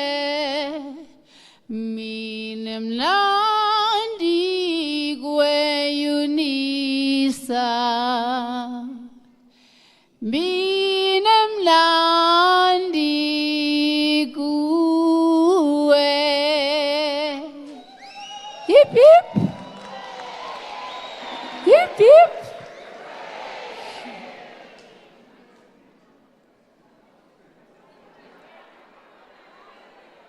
So, our cake is going to be cut, and you can see our Vice Chancellor has cut the first part of the cake.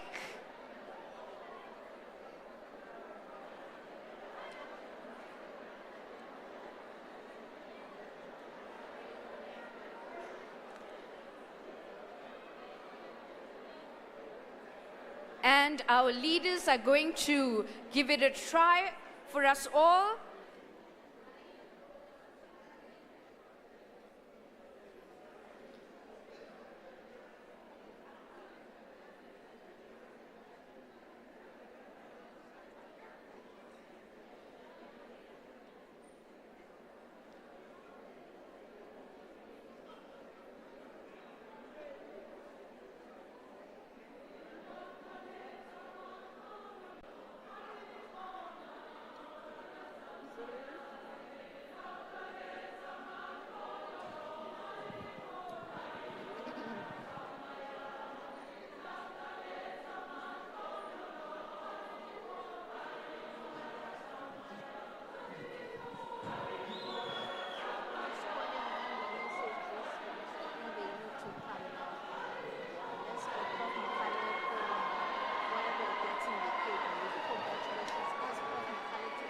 Okay.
Happy birthday, Unisa. Now, we have seen our leaders enjoy the cake, and by the looks of it, it looks quite delicious. So we'll be getting ours very soon. But to honor this special celebration, we would like to screen some special congratulatory messages that are coming from our knowledge communities and our regional directors in Gauteng, KwaZulu-Natal, our northeastern region, the Midlands region, the Eastern and the Western Cape regions, as well as in Ethiopia. Let's roll those special messages.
My name is Dr. Colin Twaldu. I'm from Namibia. I'm a proud Unisa graduate. I have completed 5 qualifications with Unisa. Currently, I'm a proud Unisa alumni, and I want to wish Unisa a very, very happy, blessed 150 year celebration. Unisa have really impacted in my life, and it has changed my life, and it has made me what I am today. It's because of the knowledge and the skills that I have gained from the professors that were there supporting me, there taking care of my studies and so on. And I'm very thankful for what Unisa have done. And I wish that everybody will find Unisa and also will find the blessings and the qualifications that Unisa is able to offer, so that everybody also could get a great future for their qualifications that they are getting. Thank you very much, and happy anniversary. 150 years is a great achievement. Thank you, Unisa. Zambian chapter convener, on the occasion of Unisa's 150th birthday, I wish to say congratulations to the entire leadership. Your leadership over part of the 150-year existence of Unisa has ensured that all of us continue to acquire quality education. We're grateful, and we continue to look forward to more than 150 years of Unisa's existence. So here's to reclaiming not just Africa, but Zambia's intellectual future. Happy birthday, Unisa. Happy birthday, Unisa. Dr. Dokanyamusi Stephen, Kenya Unisa Alumni Chapter Convener. I'm elated to be a Unison, and we are proud of the 150 years milestone that Unisa has made. Happy birthday, Yelele!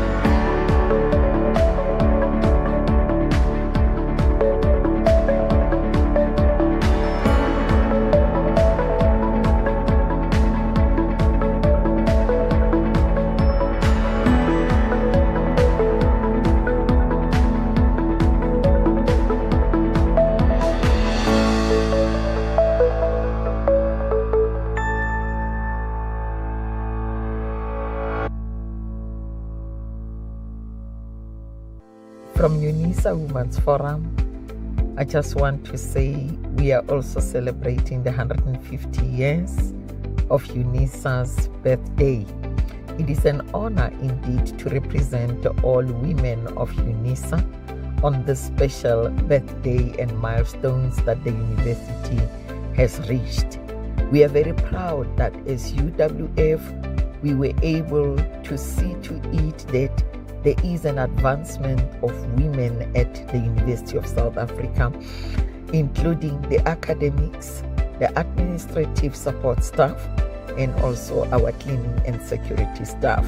Currently, as we celebrate the 150 years, most of our cleaning staff, administrative staff, and academic support staff are receiving numerous lessons and milestones, especially in the 4IR lessons of knowing how to use the recent technologies so that we are in par with the student body and what is happening around the University of South Africa. We continue to forge ahead. Even in the regional offices, we are continuing to ensure that their surrounding communities are receiving those important lessons in various skills offered by Chance to Advance in our regional offices. So Unisa Women's Forum is very happy to be part of the 150 celebration. I thank you.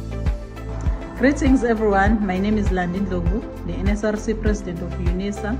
Unisa remains the biggest institutional brand in the country, with all stakeholders playing a pivotal role in ensuring that the university continues to flourish under any circumstances. The university as an international institution comes with a great responsibility and requires a certain level of commitment from any one of us. It is my pleasure to congratulate the entire University of South Africa as we celebrate our 105th anniversary since its founding in 1876. The University of South Africa has become highly recognized for its ordered approaches in the institution.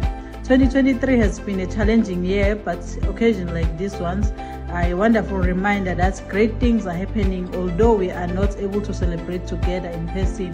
It is my hope that everyone affiliated with the University of South Africa takes time to reflect and take pride in all of the incredible accomplishments of the past 15 decades. Happy birthday, Unisa. Happy birthday. Good morning, Unisans. My name is Lucas Mamabolo. I'm the chairperson of the Black Forum at Unisa. We want to wish the institution well on this very, very, very important occasion of celebrating its 150 years birthday.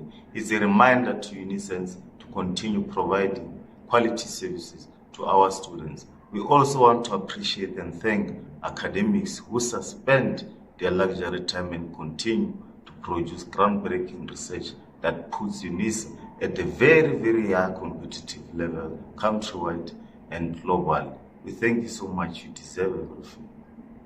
Good day. I am Professor Mashao. I'm speaking on behalf of the Senate of the University of South Africa. As and when we pause to celebrate the 150 years of existence, we want to acknowledge that we have today become a towering monument, one that seeks to be celebrated by all. I want, therefore, to join the many voices in saying, Ayihule, Unisa, Ayihule. I want us to embrace the notion, let Unisa grow to become like a baobab tree. A baobab tree is a tree that in Africa has grown to be a symbol of life, but also of wisdom.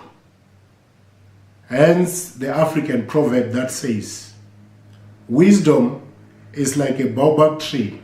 No one individual can embrace it.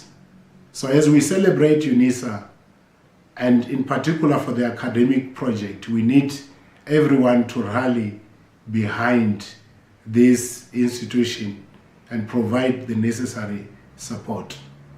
For Unisa and its academic project has become a source of knowledge, inspiration, innovation, a shade to those who are experiencing scorching heat of Africa, a source of food security and refreshing waters.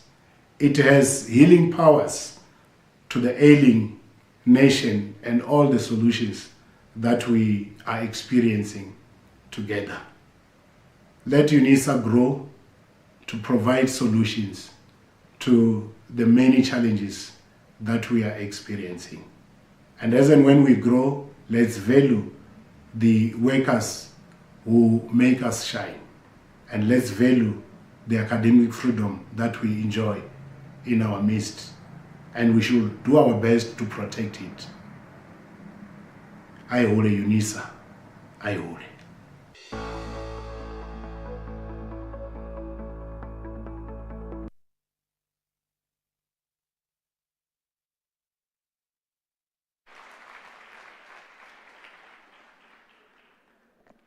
Indeed, hi hole, Unisa, hi hole.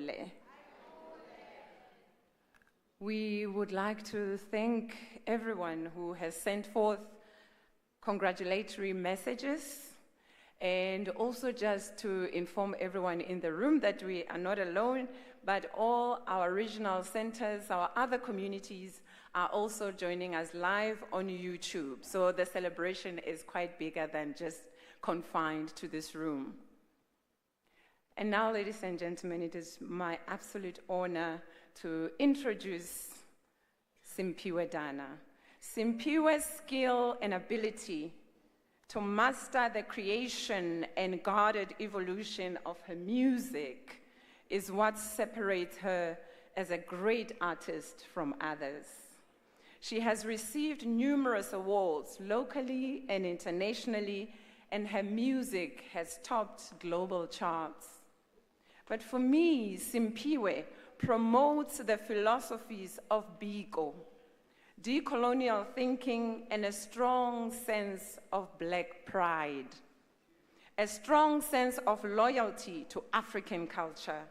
Stability and pride is at the center of Dana's work. This tallies well with Unisa's vision of African-centered pedagogies. Strengthening these is significant for continuing practices of liberating Africa and her people. Dana's music, her adornment, you saw how gorgeous she looks, and artistic collaborations reflect her deep commitment to intra-African relationships and networks. And with that, ladies and gentlemen, please join me by putting your hands together to welcome Ms. Simphiwe Dana.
Thank you.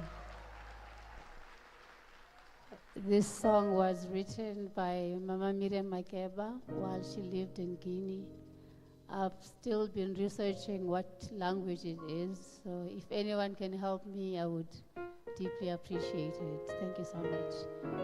Thank you so much for having me. I appreciate you. And I'm trying to make sure that I cover everyone and I don't have you behind me. Thank you, sir.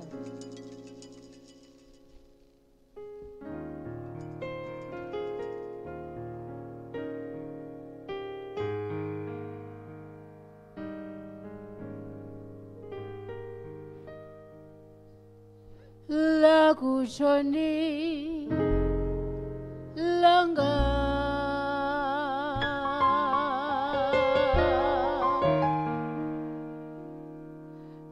zakubuyi kombo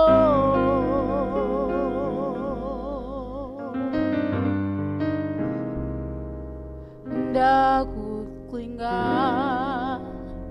ngawe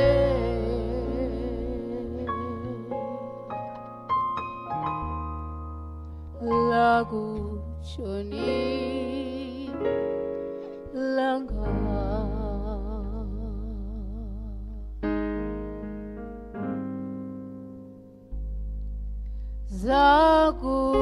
zakubuyi kombo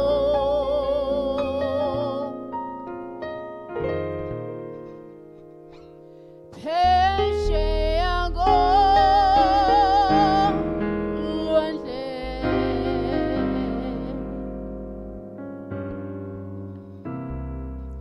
buya uze kaya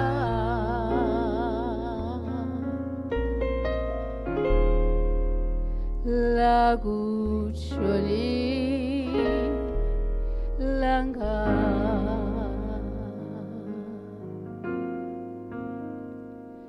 Domba ndikufuna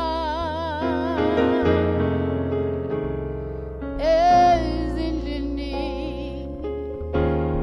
nasezitrateni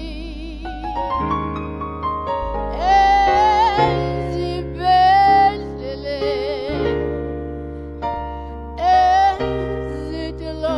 ezidolongweni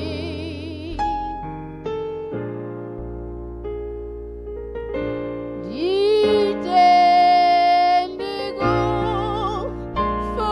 ndikufumane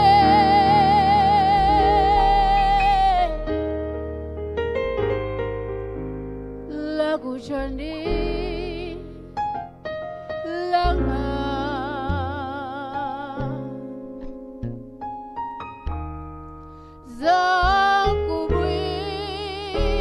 zakubwinkombo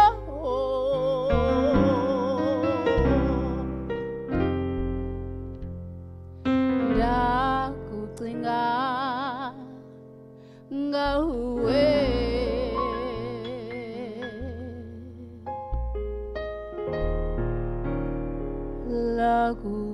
lakuchoni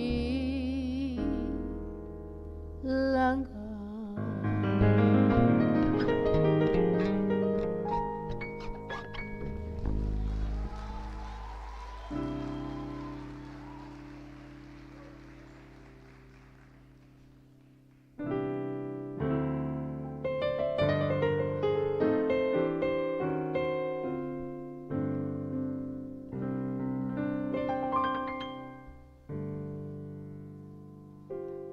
Malaika nakupenda malaika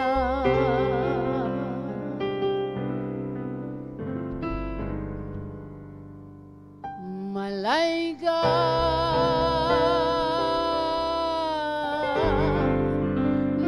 nakupenda malaika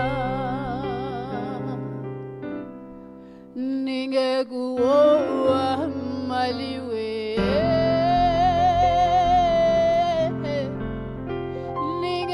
ningekuoa tata nashindwa na mali sina we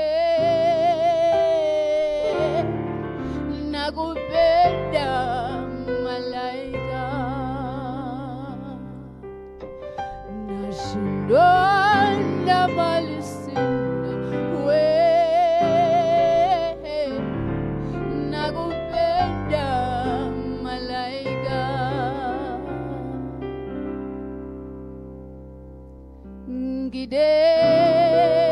ngidege hukuwaza ngidege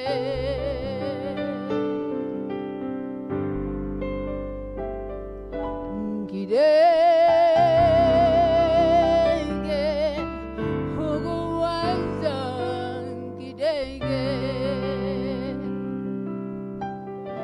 nami nifanye je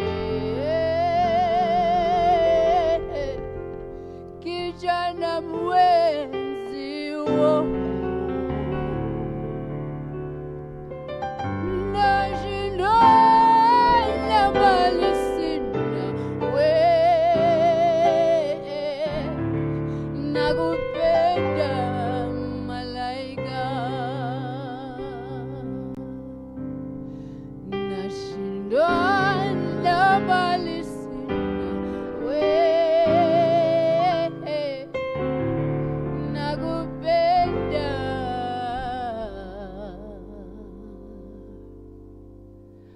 malaika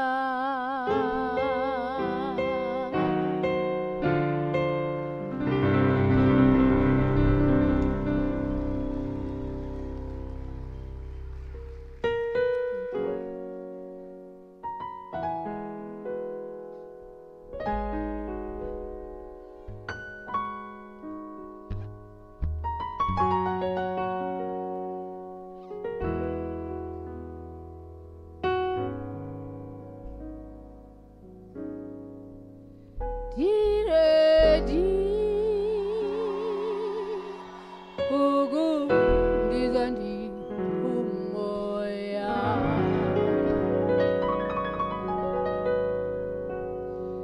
diredi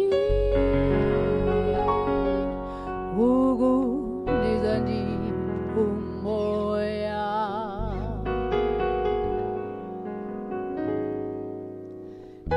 diredi ugu dizandi umoya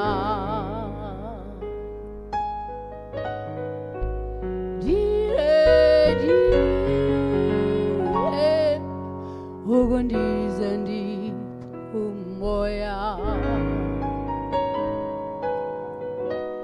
ndina wamanda ogu dizandi umoya dina wamanda ogu dizandi umoya dina wamanda ogu dizandi umoya dina wamanda ogu dizandi umoya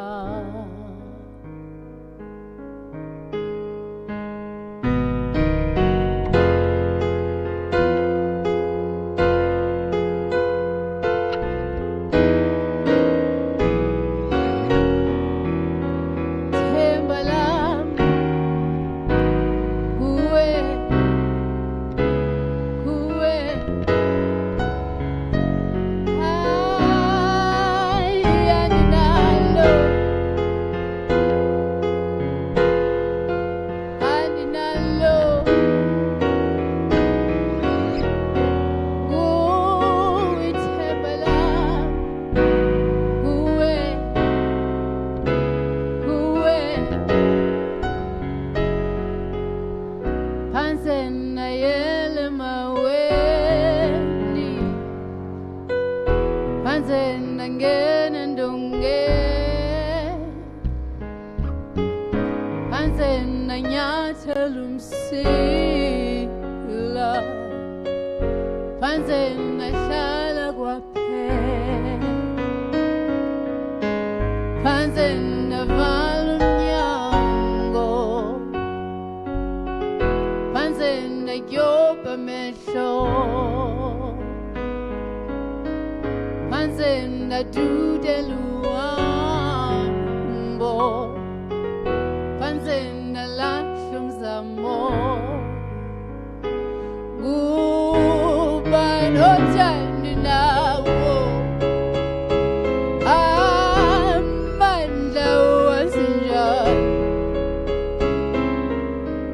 Panze namamela yena Ka esithandi nawo Ka esithandi nawo Hayani nalo Uwithemba lakho Kuwe Kuwe Hayani nalo Hayani nalo Uwithemba lakho Kuwe Kuwe Butana on piano Ngobeni Thank you. Masoja on bass.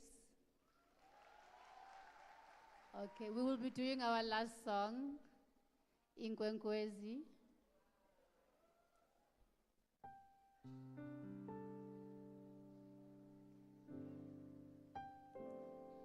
Thank you so much for having me, and thank you to the Chancellor and the Vice Chancellor. Thank you to the Minister. Thank you to all the academics and important people for our education system. Thank you for your hard work in acquiring all of Izitanga and Izmqabileyo. That's what it's called in my language. Thank you.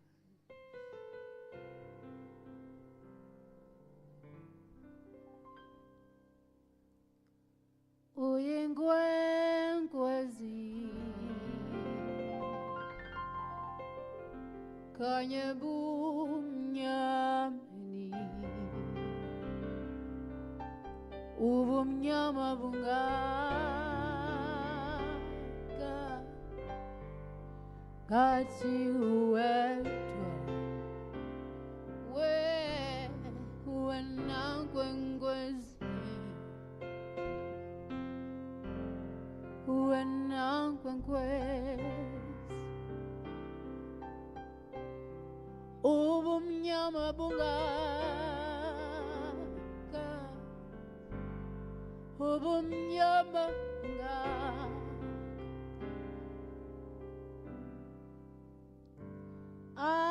Apho ukhona londawo kuyo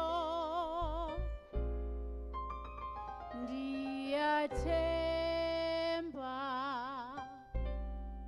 uyintyatyambo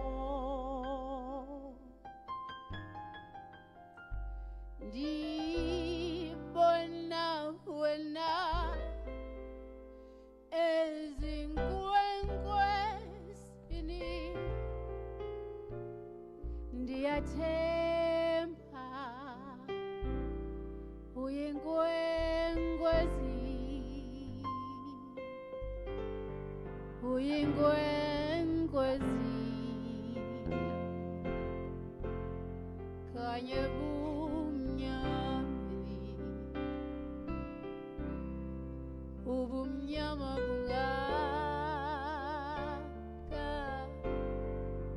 Gathi uwedwa Wena nkwenkwezi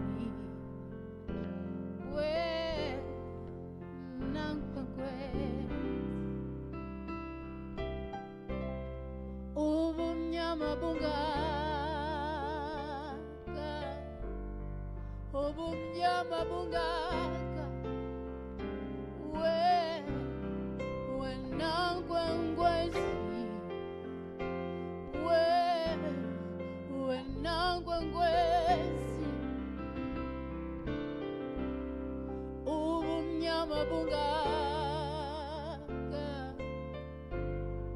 ubumnyama bungaka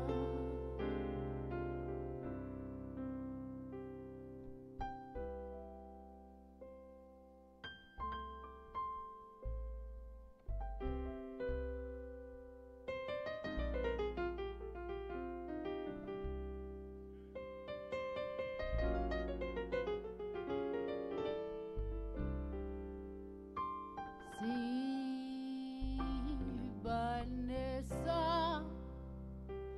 noma lisibekele nkwenkwezi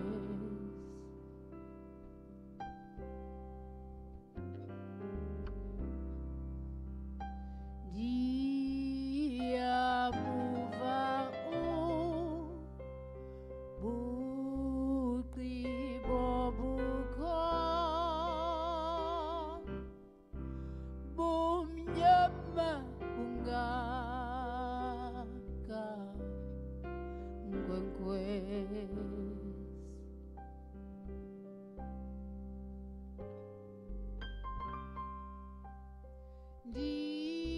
ndibona wena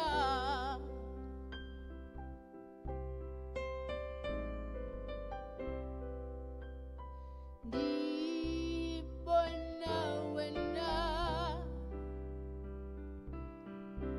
bumnyama bungaka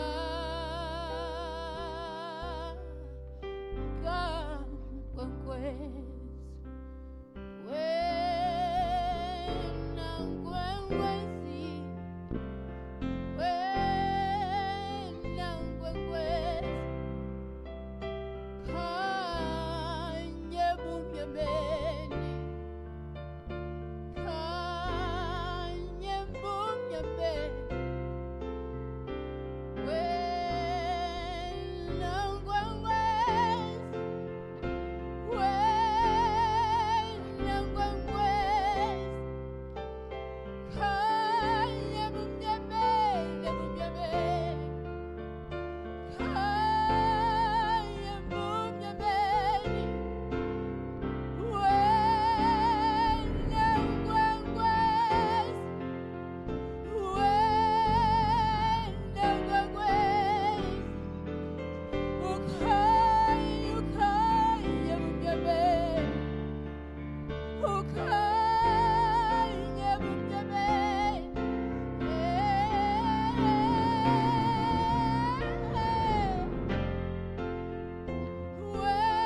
wena nkwenkwezi ukhanye bumnyameni bumnyameni ukhanye bumnyameni.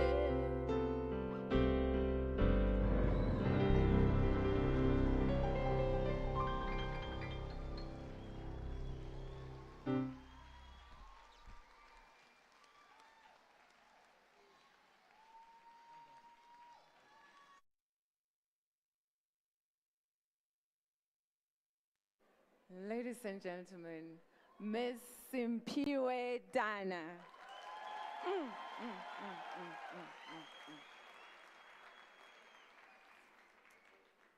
She will take you on a spiritual journey. I call her the African violet. Go and Google what violet means, and I think you will understand. She is indeed the African violet. Whew. And now, ladies and gentlemen, it is again my honor to introduce Amifaku.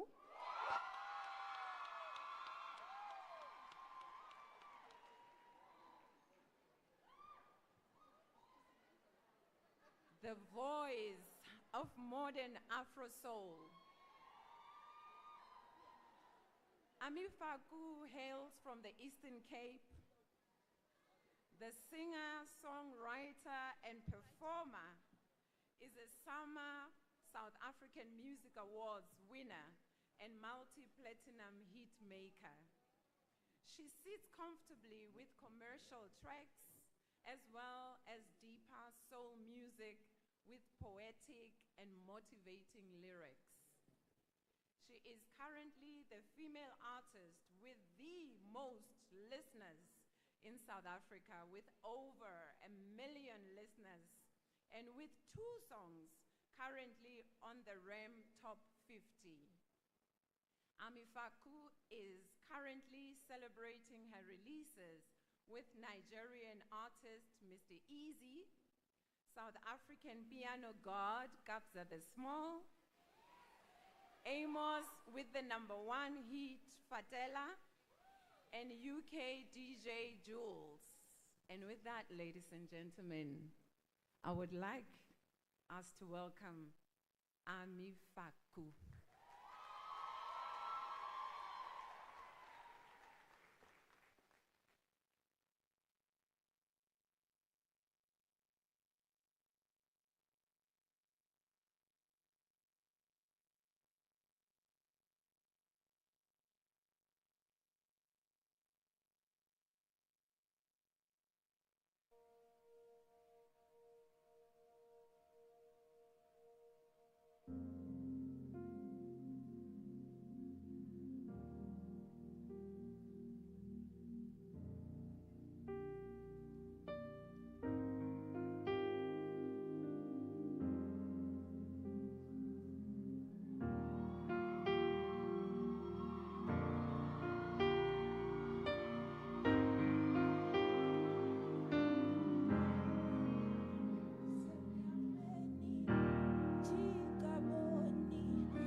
very happy, guys.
Zamilo soshlo hlukanisa.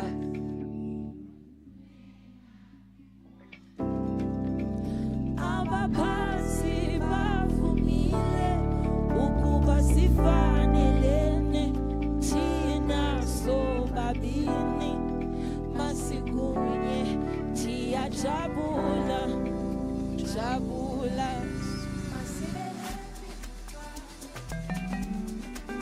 Masibepi kuchi Masibepi mundwami Masibepi kuchi Masibepi mundwami Masibepi Masibepi mundwami Masibepi sibekunye asa.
Ewe uhlala ngam undivisa kabuhlungu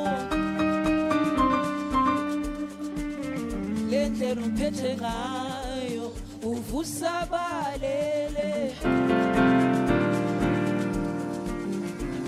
I'm sorry my baby ngicela uxolo Tikuxolele my baby you didn't mean it. Isangithanda mna. I'm sorry my baby ngicela uxolo. I'm so sorry now. Tikuxolele my baby you didn't mean it.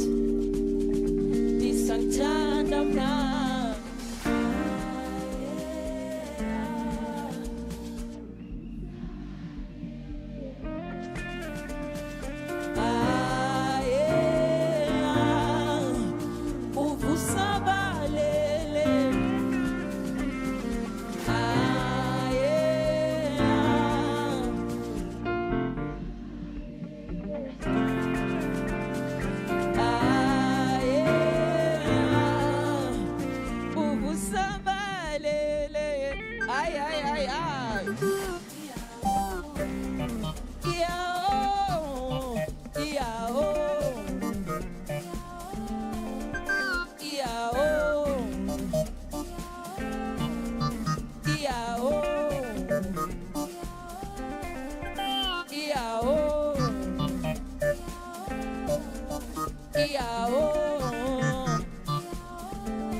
Thank you guys. Have a beautiful day.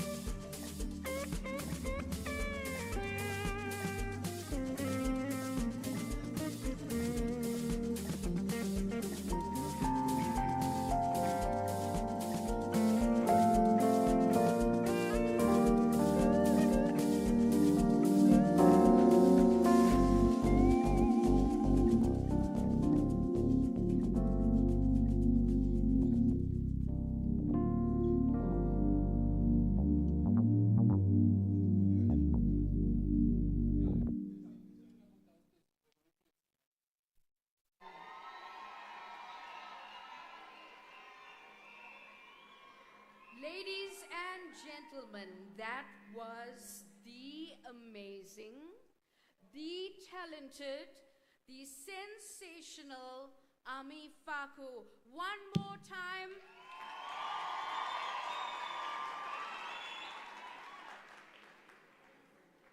We have now really started the celebration, and this is going to continue throughout the day.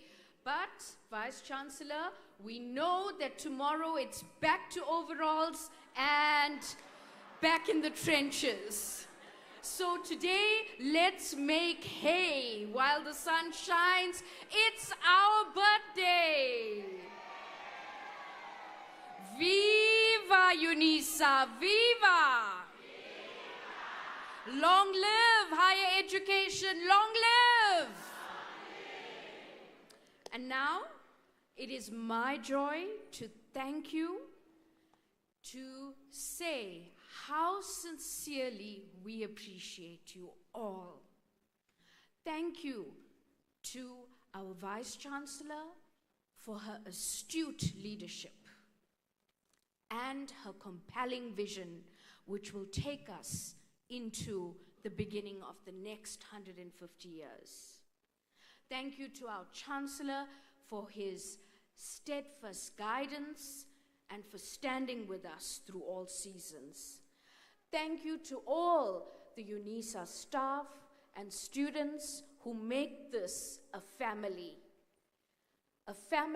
that cares for the world and seeks to deploy our intellectual resources in responding to the great challenges of our time. Ladies and gentlemen, at Unisa we have a host of capitals keeping us going. But above all the capitals is our capital in hope and in faith. We have committed people who serve in our structures, who dare to defy the challenges of the time, who say to you, we stand as a nation committed to our inclusive development, committed to the goal that Africa is rising and revitalizing, and we shall witness the renaissance of this continent. As the population on the continent is set to double in just a few years' time, Unisa is perfectly poised to reflect, to revision, to apply its mind for how we will continue to make quality and accessible education available to all those who will enter in. And we want to commit to you that we have a presence in our communities across the country, around the continent, and around the world. And we will make sure that this presence is a transformative presence, one that contributes to the betterment of our world. And so, as we are about to enjoy the rest of the day's festivities, I mean, you should see the campus. There are braais going on, there's live music, there's so much for us to enjoy today, and we want to thank our principal and the team at DIA for putting all of this together. Now, to officially thank those who need to be appreciated, I want to call upon Mrs. Nakene Mginki, and she is our Vice Principal of Information and Communication Technology, and she will take us through the vote of thanks.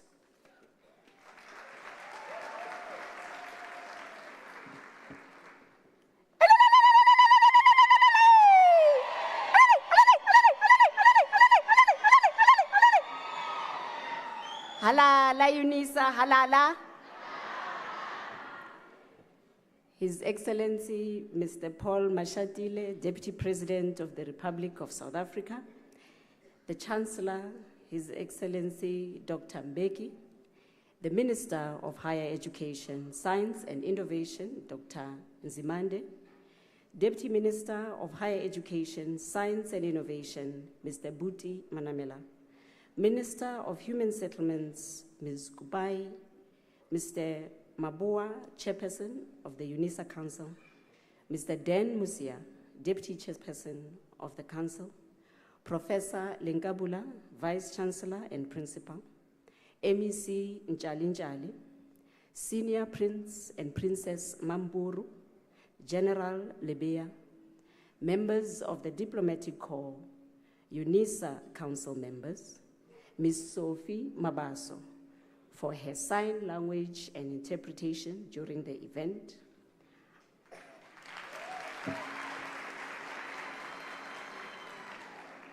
Simpiwe Dana and Ami Faku for their riveting musical performance. The 150 Celebration Choir for their performance. Unisa Management Executive Committee, Unisa Extended Management, Unisa Management, Unisa colleagues, Unisa students, members of organized labor and other structures in Unisa, the 150th Steering Committee for their guidance, the organizers of this historic event for their hard work and dedication, those who have joined us online, thank you. And thank you to our program directors, Professors Mohale, Sekhalo, and Dr. James. What an opportunity this morning. I am humbled to deliver this vote of thanks on behalf of the university. It is an auspicious occasion. We are honored that you have joined in our celebration of the first university in South Africa, the first university to offer distance learning to the world, one of the top 10 universities in South Africa, the University of Leaders. Hashtag Circle of Excellence.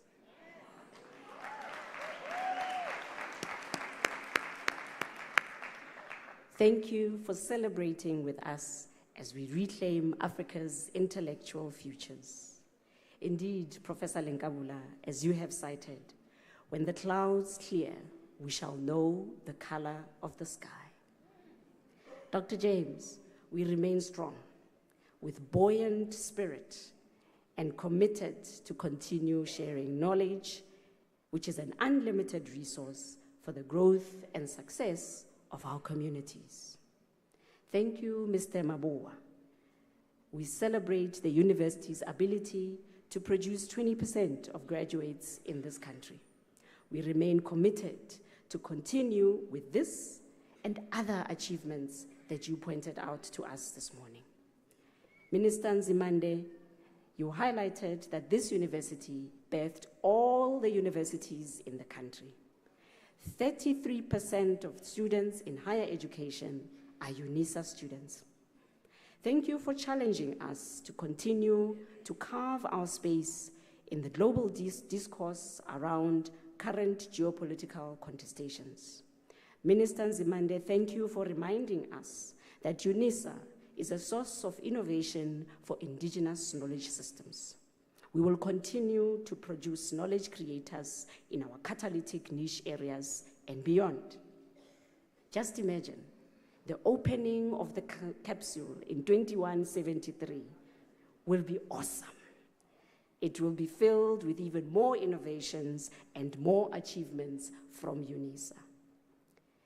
Deputy President Mashadile, we want to thank you for your congratulatory message and emphasis of commitment to continue partnering with Unisa.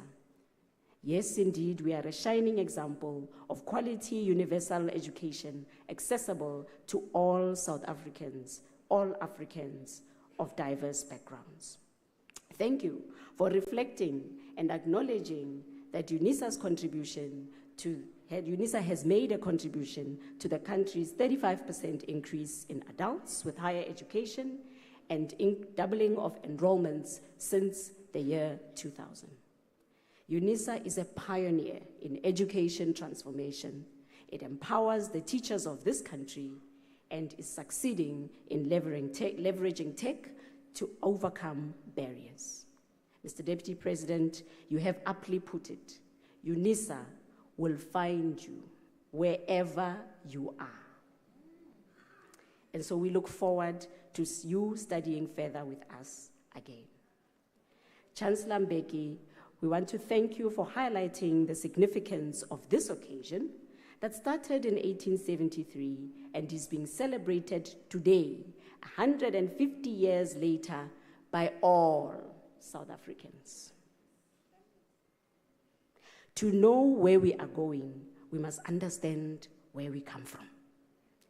We celebrate that Unisa has always opened its doors to all South Africans. As you have cited, Chancellor Mbeki, the collapse of Unisa should induce earthquakes in our heads. Unisa must survive. It must grow from strength to strength, and all of us have a responsibility to ensure that Unisa is protected. We celebrate and are honored for the close links that Unisa has with you. Thank you, Chancellor, for reminding us that in celebrating today, we reflect on the deep meaning of our motto. We commit ourselves to a truly African university, and we truly live in service to humanity.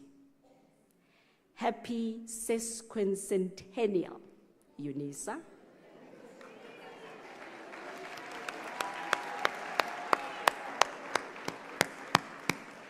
Happy 150th birthday, Unisa.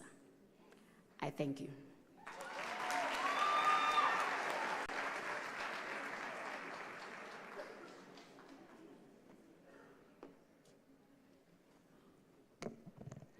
Thank you very much, Mrs. Nakene Mkingwe. Ladies and gentlemen, we have now come to the end of our program, but the party does not stop here. I would also just once again like to take this opportunity to thank Ms. Thuli Zikalala for assisting us, for co-directing the program with us today. I would like to acknowledge you, ma'am. Hand of applause. And now, ladies and gentlemen, I'm going to request that you please stand for the national anthem.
You are now requested to remain standing while the academic procession leaves the hall. And ladies and gentlemen, please, our dignitaries, as you leave the hall, I would like you to move to the Philadelphia restaurant located on the 3rd floor.